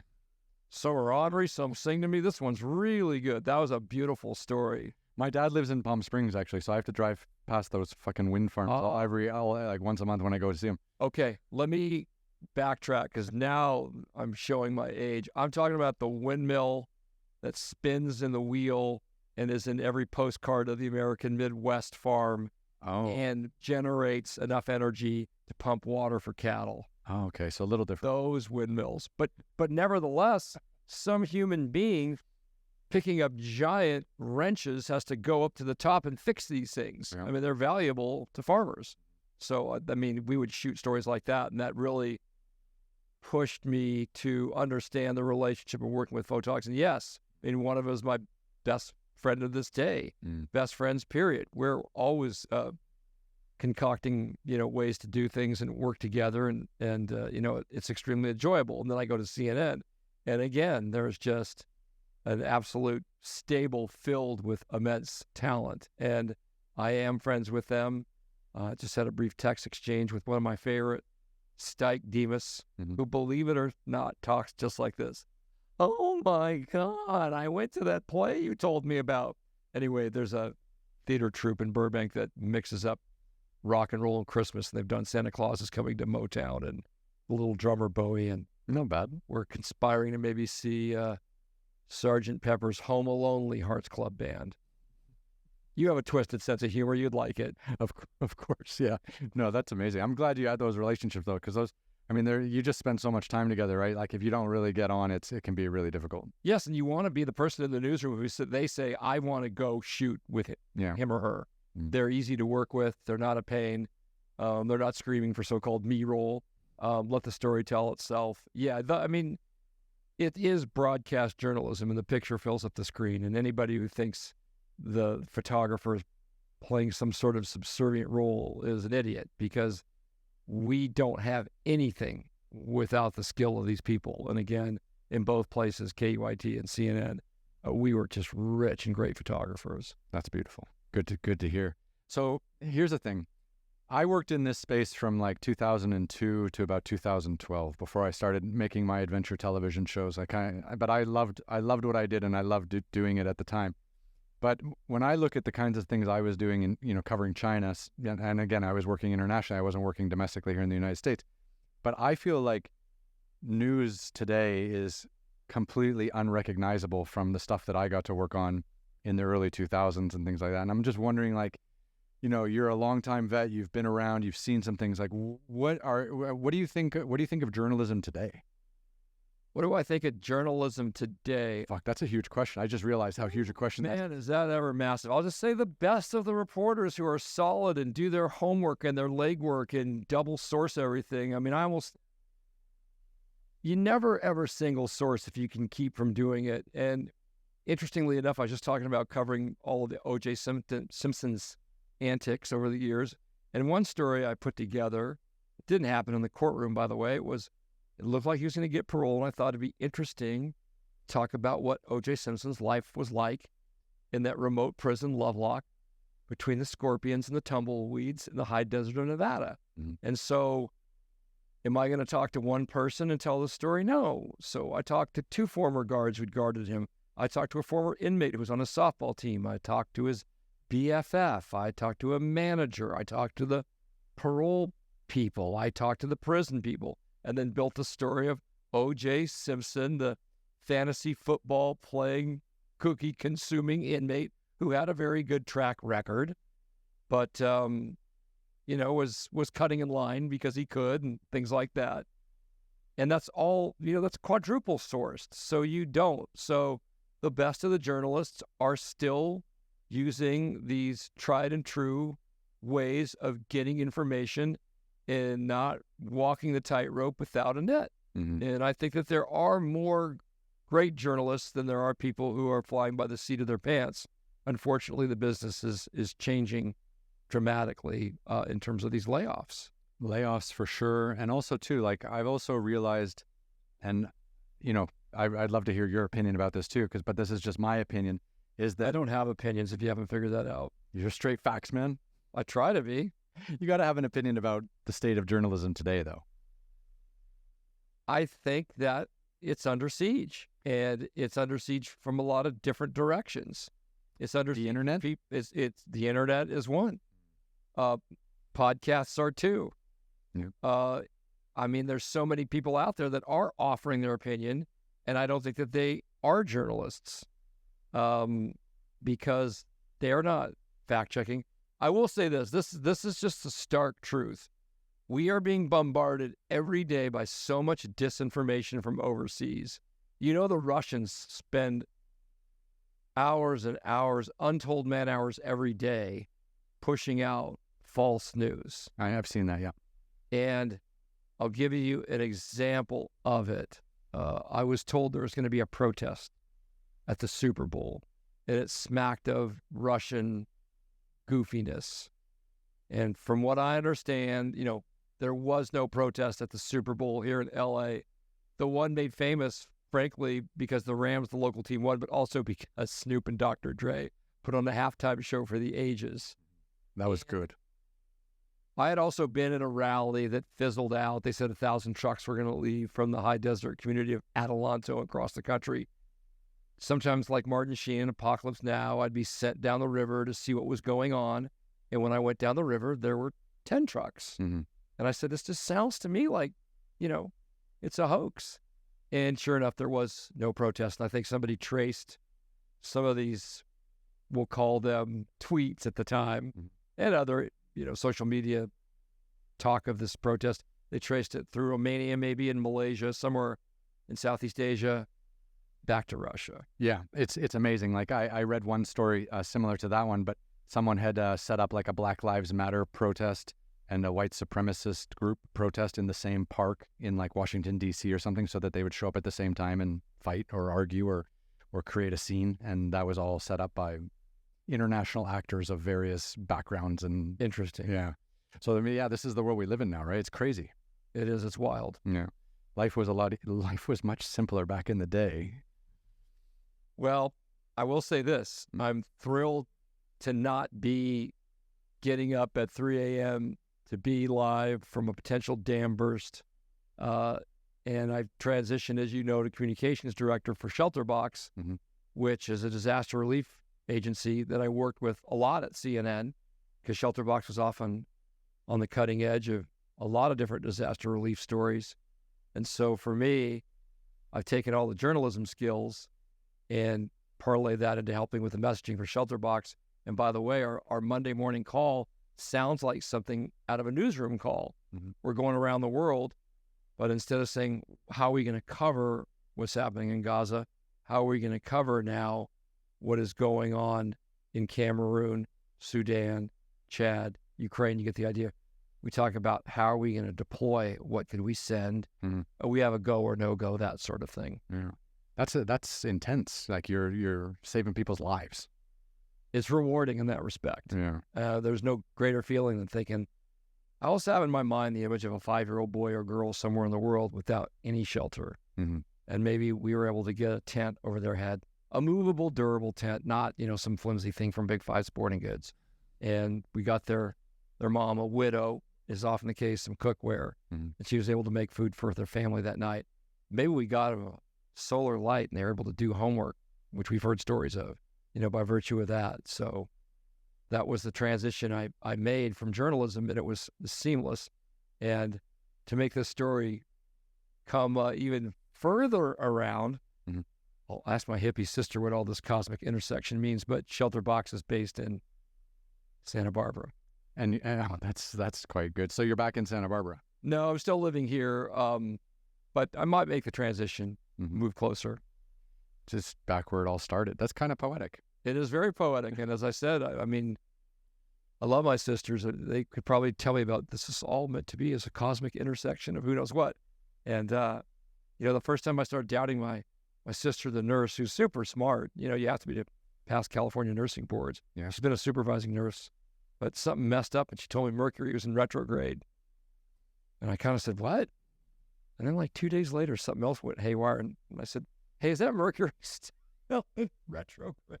Causing chaos everywhere? Causing chaos. And she said, yes, it directly affects communications.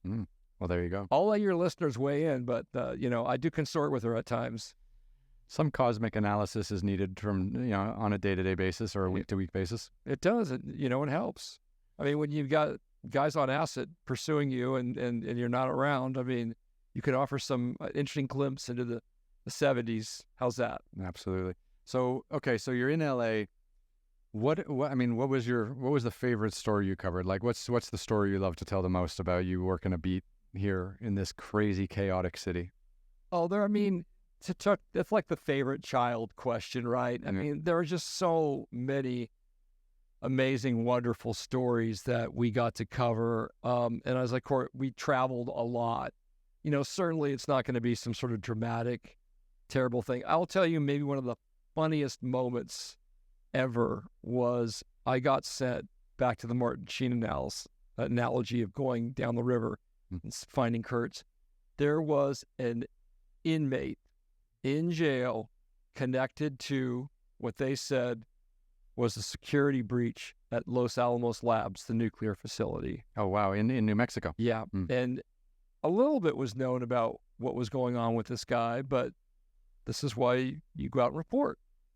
So he's in jail. I go out there. We need video of his trailer. Great cameraman, hilarious South African Great Canes. Shoot the back of the trailer. I'm like, zoom in on that. This is even before Breaking Bad, and it looks like something was being cooked or burned or who knows what. Did we see beakers? Not exactly, but it looked pretty bad back there. How amazing would it be if he was cooking meth? Well, how amazing is it going to be when I reveal something that you'll love, I think. So you go to the Los Alamos County Jail, and you're speaking with the sheriff, and he's the most amiable guy you know, and I always tell people, let's just be a decent person. I really did love this patch, but if he gives you a Los Alamos, New Mexico, patch on it with the symbol for, I think, nuclear fission on it, if I can remember, the best patch you have received ever that day. Here we are using, at times in our business, the non-linear editing, all these techniques in an old school way. I write down, dear Mr. So-and-so, and may I interview you? Sheriff, the sheriff, not a deputy, hands him the note, and he agrees to do the interview. We sit down, and as an interviewing technique, if you're going to kind of drop, we'll just call it the heavy question, unless it's somebody accused of something very serious right away, and I didn't have a sense that this was the case here, you kind of backload it so you can get some other information. So we were talking about, okay, this was a thumb drive. Yes, it was a thumb drive. Whose was it? It was my girlfriend's. Oh, she has clearance. Yes. She works at the labs. Yes. What were you doing with her thumb drive? Mm-hmm. Man, I just wanted to put music on it. Oh, like classic rock. It's like Snowden. He put it in his Rubik's Cube, right? We keep going. Yeah. And then I said, I try to always be gingerly with this, but in so many ways, you're going to say something that could be inflammatory. It's like, if I'm not mistaken, you might have been cooking meth at your trailer. Oh, yeah. Yeah. I'm a meth addict. Oh, really? He admitted that on camera? And then he ad-libs, which went viral. Oh, my God. And gave the anchors so much material. I didn't go on camera on this, but he said, the thing about us meth heads, we don't even know how to spell plutonium. Oh, my God. So you're asking about favorites. I mean, that moment will stick with me forever. I mean, sometimes fact is way stranger than fiction. Yeah. And the problem is this red, like, oh my gosh, a breach at Los Alamos Labs. Mm-hmm. And here's this poor guy. And I hope whoever you are, if you're out there listening, that you're in great shape and have done well. Thanks again for the interview. And yes, that was a very witty quip. So I think you've taken that and launched a career. Maybe you should be a podcaster. All of us meth heads. All of us meth heads. It's out there. You can Google that one too. It's on the internet. Yeah. Everything's on YouTube now, I think. Even like CNN reports from like 30 years ago, I think they've just backloaded all of it online somewhere. Yeah, there's YouTubes of me covering that riot that we had here in Los Angeles during the George Floyd protests that went haywire, where you had bottles and rocks and police cars on fire. And you were out there, and that was in 2020, right after COVID hit. Yeah, rubber bullets flying. Mm-hmm. Oh, COVID. Yeah, I am wearing my mask in the video because we're all afraid of the spread of COVID. It's May, late May. So here's my thing. I was in Ethiopia. Oh goodness. Filming in the Simien National Park in northern Ethiopia, just south of South Sudan to the north, and when the world closed, so in March, and so I was filming an episode of Extreme Treks, and I got to the top of a mountain. We were kind of in this valley for like a day or two. I didn't have a reception. Got up to the top of the mountain, and our guides were up there first, and they were making some tea, and they said, sit down, we'll take 10 minutes, check your phones.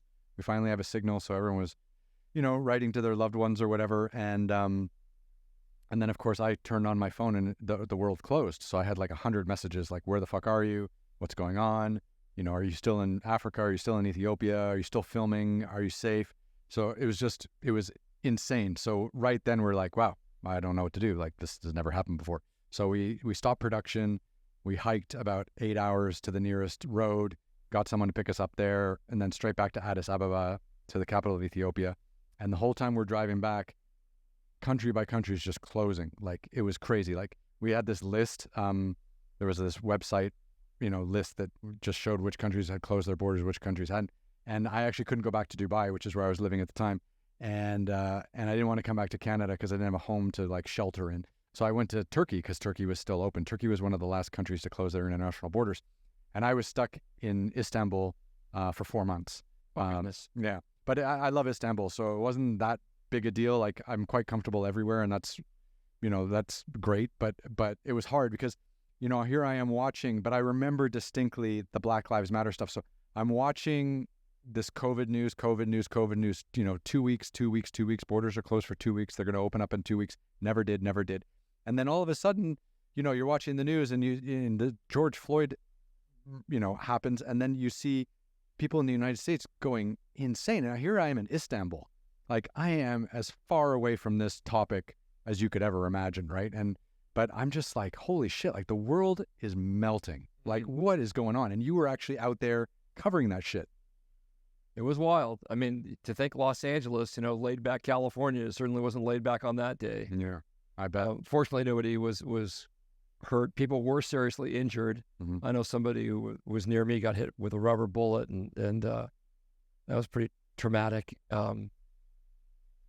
Yeah. Well, I mean, what was it like? I mean, what's it like being in a U.S. protest where rubber bullets are being shot? Well, first off, I mean, you got one of those press vests, right? Did you have a helmet? I did not have the press vest. I had my cap with my hard plastic helmet underneath. I'm fairly certain that day I would often wear that. And you could go to the full riot gear in other instances. On this one, I kind of knew something was going to go haywire. Mm-hmm. I just had that instinct. And the proof is I said to my colleagues, because I'm sort of the veteran of the crew in terms of longtime Southern California resident, I'm going to park my car on the 3rd floor of the Grove. And we had a couple of security guards with us who did not do that. And I think that they suffered minor vandalization. But, other cars were just straight up set on fire. Mm-hmm. Covering that, going in, I mean, I thought it out. I thought about where I wanted to park. I'd covered protests before. I'd covered a pretty rowdy NATO protest in Chicago. I've been called fake news by the alt-right and narc by the Antifa at the same protest in Portland.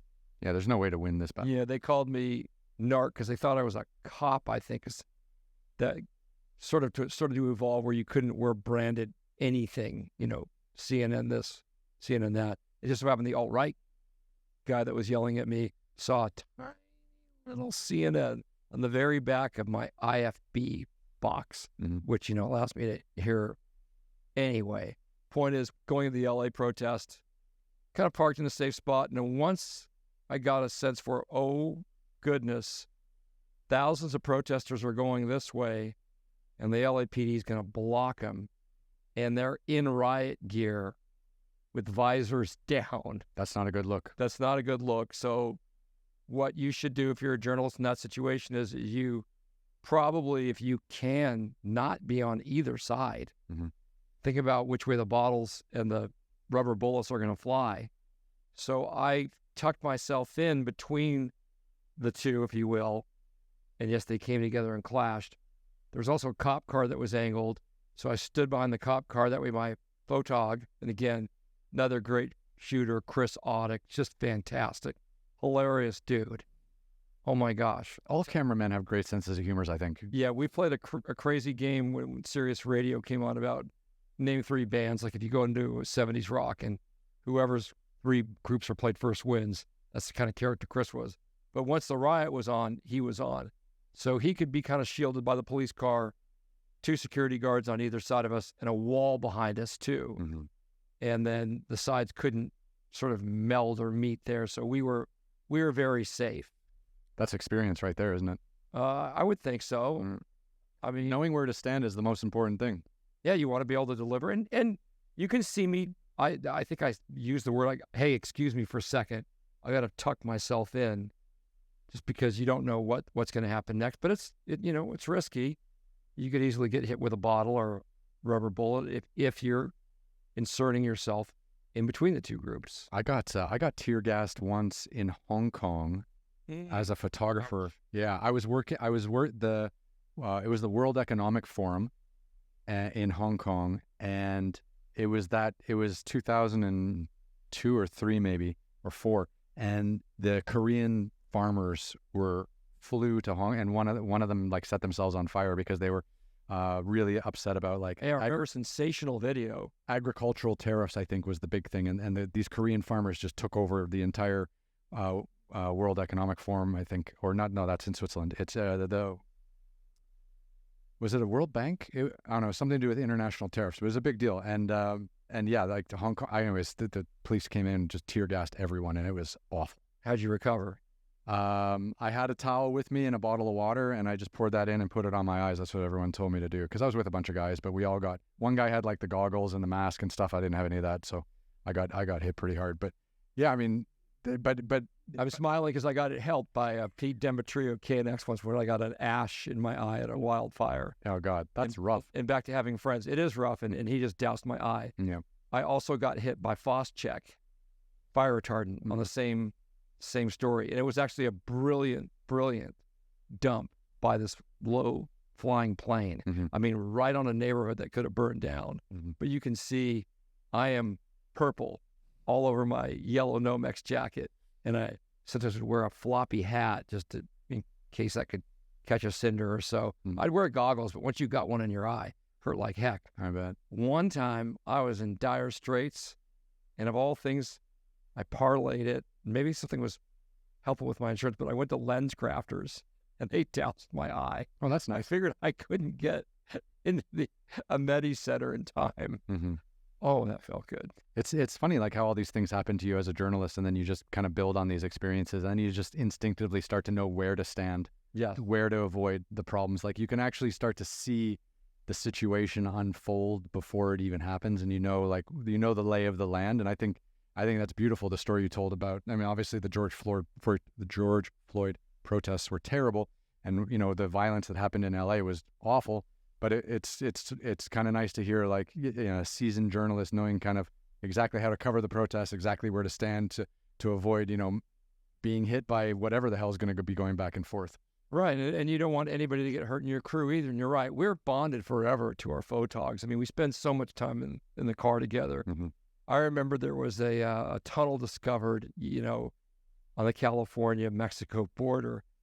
And you think back on some of the things, it's like... That's mine, by the way. I dug that out. So oh, you did? Yeah, just leave it. You started in a restaurant? Because that's how this one started. He dug through the floor of the restaurant and on the U.S. side. Sounds about right. But myself and Chris Audick, the guy that was shooting that day at the Grove when all hell broke loose, I mean, what were we doing? We drove down there. We basically drove to Mexico in one day and then just came back.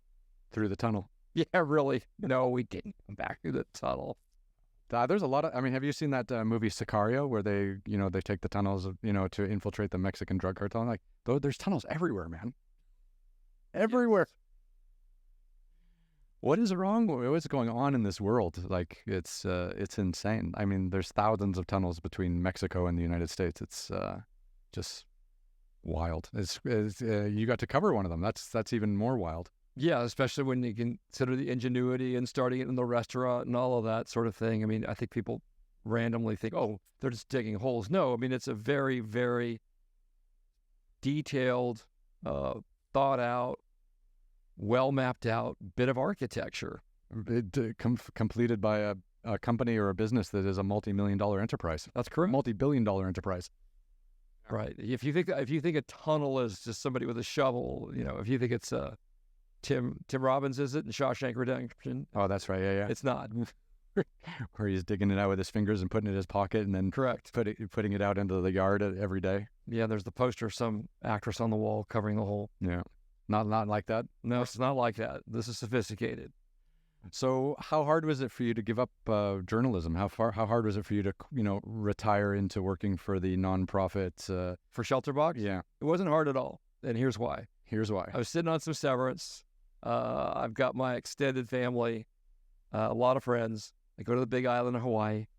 I go through the lava tubes. I've always wanted to go to Hawaii Volcanoes National Park, Mm-hmm. having a blissful time. Check some boxes. I'd always wanted to go to the Final Four. You'd love that. Went to the Final Four in Houston. As you'll recall, San Diego State made the final. I was cheering for the California team at the buzzer. Oh, really? Which year was that? I don't remember. That was 2 years ago, I think. San Diego State made it to the Final Four? San Diego State made it to the Final Four in 2023. What about like the Kentuckys and the Dukes and the North Carolinas of the world? This was a UConn game. Oh, they won? Really well. And by the way, San Diego this was the year of the upsets, Florida Atlantic, I believe. Mm-hmm. One of the Florida schools that's not one of the major universities. So anyway, that was cool. And it was Miami versus UConn in the semifinal. And then did some travel, went to Portugal, France, visited my cousins in Belgium, saw Bruce Springsteen, full set, Simply Red and Jack Johnson Mm-hmm. at the Werchter Festival. Phenomenal. So you started living life. Was living life. And I always took nice vacations and had good breaks when I was at CNN. Don't feel bad for me. I didn't miss out on things. But anyway, then when I started a serious job search, there were some opportunities. But when Shelterbox called, I said, this is what I need to do. It's what I want to do. Mm-hmm. I'm thrilled that instead of covering, we're deploying. And I'm thrilled that when we send in the goods, hopefully we offer enough stability and peace for people to get their lives back together. Right now, it's critical. You may know this. This is not Shelterbox saying this or Direct Relief or Samaritan's Purse or the Red Cross, but there's 120 million, all-time record, forcibly displaced people on the planet. That's insane. It's getting worse. It's absolutely unimaginable. And when you say forced displacement, we're talking about like civil war, natural disasters. Yes. Yeah. And that's a good way to put it. 120 million. 120 million per the UN. Mm-hmm. And that doesn't even, there's so much going on right now. There's so many hot zones throughout the world and so many people that just flat don't have a place to sleep tonight. Mm. That's the truth. And they're fleeing. We stage, for example, in Chad, because there's this crisis in Sudan that's unfolded that gets little coverage. And they're all flowing over the border. Into Chad. Yeah. There's so much of that. And we have to be smart about, what we do. Shelterbox can't just go running around the world saying, hi, we're Shelterbox, we're here. They had a dam burst in Libya earlier this year. Mm-hmm. And what we did with that is we worked with our partners. We often work with Red Crescent and other allies in regions. And we staged in Tunisia and moved our product through there. Amazing. So, I mean, what's the kick or the energy or the adrenaline you get from how does it compare from being a journalist to now helping people rebuild their lives? There's a lot of comparisons. When you think that your messaging was effective and you maybe helped somebody flee a brush fire as a journalist, or you gave them a moment of just tranquility because they got to watch your interview with Little Richard, or you've heard that they reveled in reading about those 5 guys that take that same photo, mm-hmm. or maybe your political coverage was, they thought, good. I mean, there's a sense of satisfaction. But with Shelterbox, when you're pushing out the messaging and your employees are getting media coverage, or somebody who's done something good is getting media coverage, it's thrilling. Mm-hmm. And you're also getting then a massive positive reverb when oh my gosh, we just got these supplies into fill in the country. Mm-hmm. Like, remember when the Moroccan president seemingly said that no Westerners should be allowed into Morocco after that earthquake? I do remember, yeah. Yeah. Well, we got in. And here's my boss, Carrie Murray. She's in the Atlas Mountains, a lot like our Sierra Nevada. Yeah, I've been there. I filmed an episode in Morocco. It's spectacular. 13,000 feet, I think. Yeah. They rise to Mount Whitney here is like 14,000. She's in the Atlas Mountains and helping out, and they're delivering tents and cookware sets mm-hmm. and more vital supplies to these people in Morocco. And she gets some CNN coverage, some other coverage. And I'm ecstatic because I know the good it's going to do. There's a ripple effect with all these major opportunities to get out our message. And if that inspires somebody to give us a donation, then I'm thrilled. By the way, we're not political. We're not affiliated with any political party. We're not affiliated with any religious party, although we'll work with various churches, etc. But I think the beauty of it for Shelterbox is we don't take government funding. Mm-hmm. It's all just you and me. Shelterbox Canada, by the way, is phenomenal. Well, that's good. Yeah, we have a Canadian team, and they do wonders for us. Crazy wildfires in Canada. Lots of people lost their homes last year, 2023, right? Yeah. I covered wildfires in Canada. And back to this refugee incident, I'll never forget, I'd met a woman who was an African refugee, and then the insanely huge, massive wildfires in Alberta caused her to flee her home twice. That's terrible. That's just a gut punch, man. And tell people who don't know, forest fires in Alberta, when they start, they can rage on forever because there's so much forest, and those are extremely tall trees. Mm-hmm. They can go off like Roman candles. Yeah, it's crazy. Like that whole area in northern Alberta near the tar sands, like Fort McMurray, I think it is. Like when there's a fire up there, it goes from like weeks or months even. It just doesn't stop because there's no one really living up there. But right. when you do go through a little community, it just rips right through. It's terrifying. Horrifying indeed. Yeah, they'll say, oh, and by the way, it's not going to stop until it burns all the way to Saskatchewan. And that's just the way it's going to be. Exactly. There's not a fucking thing you can do about it. No. I remember it was like 2016 or 2017. I was doing something with Tourism Canada, and I got a chance to ride a motorcycle across Canada. So it was 74 days, like 24,000 kilometers, which is like 16,000 miles. And we got to go all up through the Arctic and everything like that. But I do remember we were passing Fort McMurray, and there were wildfires. You could see the dark clouds. It was very far to the west of us, but we were kind of going up this eastern corridor. And, there were fire trucks and stuff like that. We just kind of cruised on by. But it just happens every summer. It's insane, like how dangerous it is, I suppose. Yes, and if it's not burning, it's flooding. We were covering a flood once. That happens sometimes to you. We were in Calgary, and then we were told, you have got to get to Medicine Hat. Mm-hmm. There is a pitched battle to save Medicine Hat, and it's going down now. Leave. Didn't have much chance to eat anything. I remember cutting across the Alberta prairie. We shared what we had left in our packs or, our bags. And so Greg Kane's this great photographer, and I, the one from South Africa originally, I had 2-pack of Fig Newtons, and he had a 2-pack of mozzarella sticks. So we each had a mozzarella stick and a Fig Newton for lunch. Not bad. And that's a lot better than nothing, right? Mm. But we get to Medicine Hat, and there they are. I love in Canada how a lot of your military groups are named for royalty.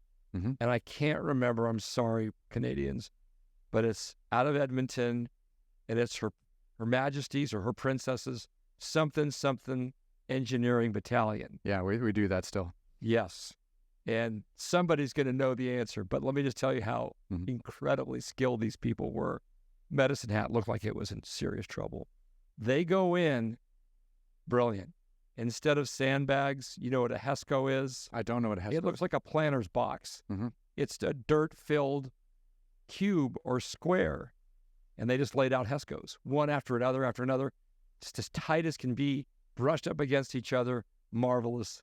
Saved Medicine Hat. Just nice and heavy blocks that will block the water from coming. Oh, absolutely. And, they're about,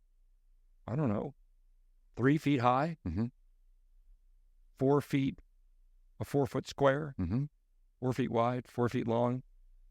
And that's what people are using now to stop. Well, in that instance, they sure were. And I was a witness to how well it worked. I think a lot. Sorry, just to go back. I think a lot of Americans are really still pretty freaked out that Canada is still a British colony. I don't know if they're freaked out about it, but I certainly enjoyed all of my trips to Canada. It does get a little funny and a little political. So like one time, obviously, when you grow up in Canada, you learn all this stuff. But I got a chance to visit the Governor General of Canada. They were giving us some awards, and I won an award. And the Governor General of Canada officially is a appointee directly from the Queen of England, now the King. Sorry, the Queen passed away, obviously. and that's supposed to be the head of state in Canada, the Governor General, reporting directly to the British King. And then the Prime Minister of Canada, who is elected, is below that, right? But it doesn't really work like that anymore. And the Governor General and the Prime Minister end up kind of working hand in hand together and this. But that's the way it was set up. Like the Governor General was supposed to like be watching Canada for the crown.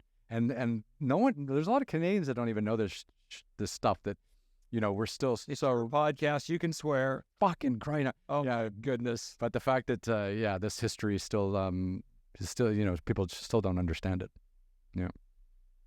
Well, if you want to have a chuckle, I'm so sorry that I'm forgetting his last name, but the great Canadian columnist Will, last name escaping me, wrote a book called Beauty Tips from Moose Jaw. Oh, I haven't heard that. And he worked his way from Western Canada all the way across into the Maritime provinces, writing interesting little vignettes about all of his stops, the history, you name it. And it was quite a brilliant and funny and witty book. Yeah, I mean, the great thing about Canada is there's not a lot of people, right? So if you are in really remote areas and you run into people, they are going to be hilarious, like in a really exciting, positive way. They're going to have really interesting, funny points of view. They're going to have, very interesting and unique character traits because they're just not all packed together in a big city like where I was from in Toronto, right? And it's amazing. There's just so few people. Like all of California has the same population as all of Canada. That makes no sense, but it's true. Oh, I think it's actually California's population is greater, isn't it? Who knows now? Yeah, this is maybe a report from a decade ago.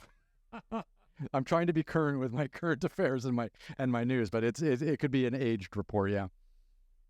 But now I'm here, so maybe that tilts the balance, right? We're going to find out if you're going to become a citizen, so you can vote in the next election. Since you said you're just a bystander now, I'm officially a bystander these days, but maybe not in the next one. We'll have to see. I don't know how long it takes to get the whole. I'm working through that as we speak. Yeah, you won't be an anchor baby like me. Won't be an anchor baby like you. Yes, obviously as a citizen before my parents, which is a source of more revelry and humor. So, is there anything else you want to talk about? I think we really ran the gamut. And you did. I was wondering how long you had for this show. I thought there was going to be a timer and a buzzer that would go off and all sorts of things, just like, you're a basketball player. We're going to get 2 seconds left. 1, 2. Vercammen shoots. 24-second shot clock. It hits the rim and clangs out. No, I think that we just did a great job of covering everything. Just shout out to Shelter Box. It was a great fit for me. Getting toward the holidays, maybe somebody that has a foundation. Maybe you're told by your tax man you need to make a charitable donation. We're 100% on Charity Navigator. That's unheard of. Mm-hmm. The Financial Times of London, they can be very cynical there. They like us. So obviously what I would argue is we're going in there and we're the first in after disaster. We're like In-N-Out Burger. We're not trying to bring you anything else but what you'll need right after. Will we tailor a response? Yeah. Hurricane Beryl roared through the Caribbean, you might recall, and in Grenada, they asked us for mosquito nets. Mm-hmm. They didn't need mosquito nets in Ukraine. So just rest assured that there are people out there, and there's other organizations who are great that are, doing the heavy lifting. FEMA doesn't do everything. Here's a big misconception, by the way. I think FEMA has 20,000 employees, and something like all of them but 1,000 have been deployed. So that's where a relief agency, others can fill in the gap in these countries, and we try to help the most vulnerable, by the way, on the planet. So I'm giving them a shout out. And then on the journalism side, just whoever you are, you get into the business, be on firm footing, double check everything. When in doubt, leave it out. There you go. I learned that from you. You're ready to rock and roll. You knew that in your experience. I barely wrote. I was a photographer. I did hear the American axiom, though. I'm trying. And by the way, then the other thing is there's so much disinformation out there, everybody. Just try to vet things as best you can. And I think that's really the issue. There's so much copying and pasting going on. Mm-hmm. I've seen some things like, oh my gosh, you pulled that straight out of St. Petersburg. Well, it's the echo chamber, right? You see something online, it has a lot of retweets or a lot of comments, and then you just repost it and you don't even really know what's going on. And once you've reposted it, whoever it is that's the bad actor knows to fill up your inbox with more of that stuff. And it's coming. Or your feed. Yeah, that's coming. Yeah. It's, the online world is scary. It's not, not everyone is really sophisticated enough to navigate it. And there are bad actors out there who are maximizing the potential for fake news and for any kind of manipulation of actual information. Yeah, and on that information, look, I'm super immature and I like to go to concerts, so ELO finished up. It is not an accident the first time I maybe clicked on the site to see how much ELO tickets were, that suddenly into my Instagram, whatever, another little ELO concert mention came up. Mm-hmm. I mean, how do you think this happens? Yeah, So be smart about where you're getting your information from. absolutely. Well, look, thank you so much for doing this and swinging by. It was absolutely brilliant. I mean, once I learned about all your journalism history, I couldn't help but wanting to have this conversation with you. I just love talking shop and hearing all these great stories. Well, thank you so much, Ryan. And if there's a specific subject you want to get onto at a later date, there's more than enough stories to go around. We'll do it for sure. But now we can go up here to camera 4 so we can show people we're in the same fucking room and we're not doing this on Zoom. Look at that. Good to meet you. You can also see that both of us are not self-conscious and we don't wear makeup. No makeup. No, we don't have the budget for hair and makeup. When I did wear it once in a rare while in local news anchoring, I'll leave the final story for you. Okay. I screw up bad. Mm-hmm. And I get the makeup on my white collar. It's all over it. Man, what in the world will I do? Try water. And now I'm thinking, oh, you're just making more of a mess. Now I've got a watery makeup stain on my collar and I'm about to go on an anchor. And suddenly, an epiphany. My second epiphany. Different from the one where I realized I didn't know a lot of words in English in first grade. I grabbed white out. Nice. And it worked. Well played. Spun over. Good evening, everyone. At the top of the news today, Vandenberg Air Force Base launched a missile. Or what? The smell from that would have been just awful. Oh, yeah. The smell was terrible. Yeah. I was probably high while doing the newscast. Yeah. Every newscast. Why not, right? On that note. What I have to tell you, I'm a lightweight of huge proportions, which is really kind of funny being a bar owner's son. But, give me too many refreshments or one refreshment, and I'm singing out loud, or I got my necktie around my head. Anyway, so I don't drink very much or anything else. Good. And now we fade to black. We're out.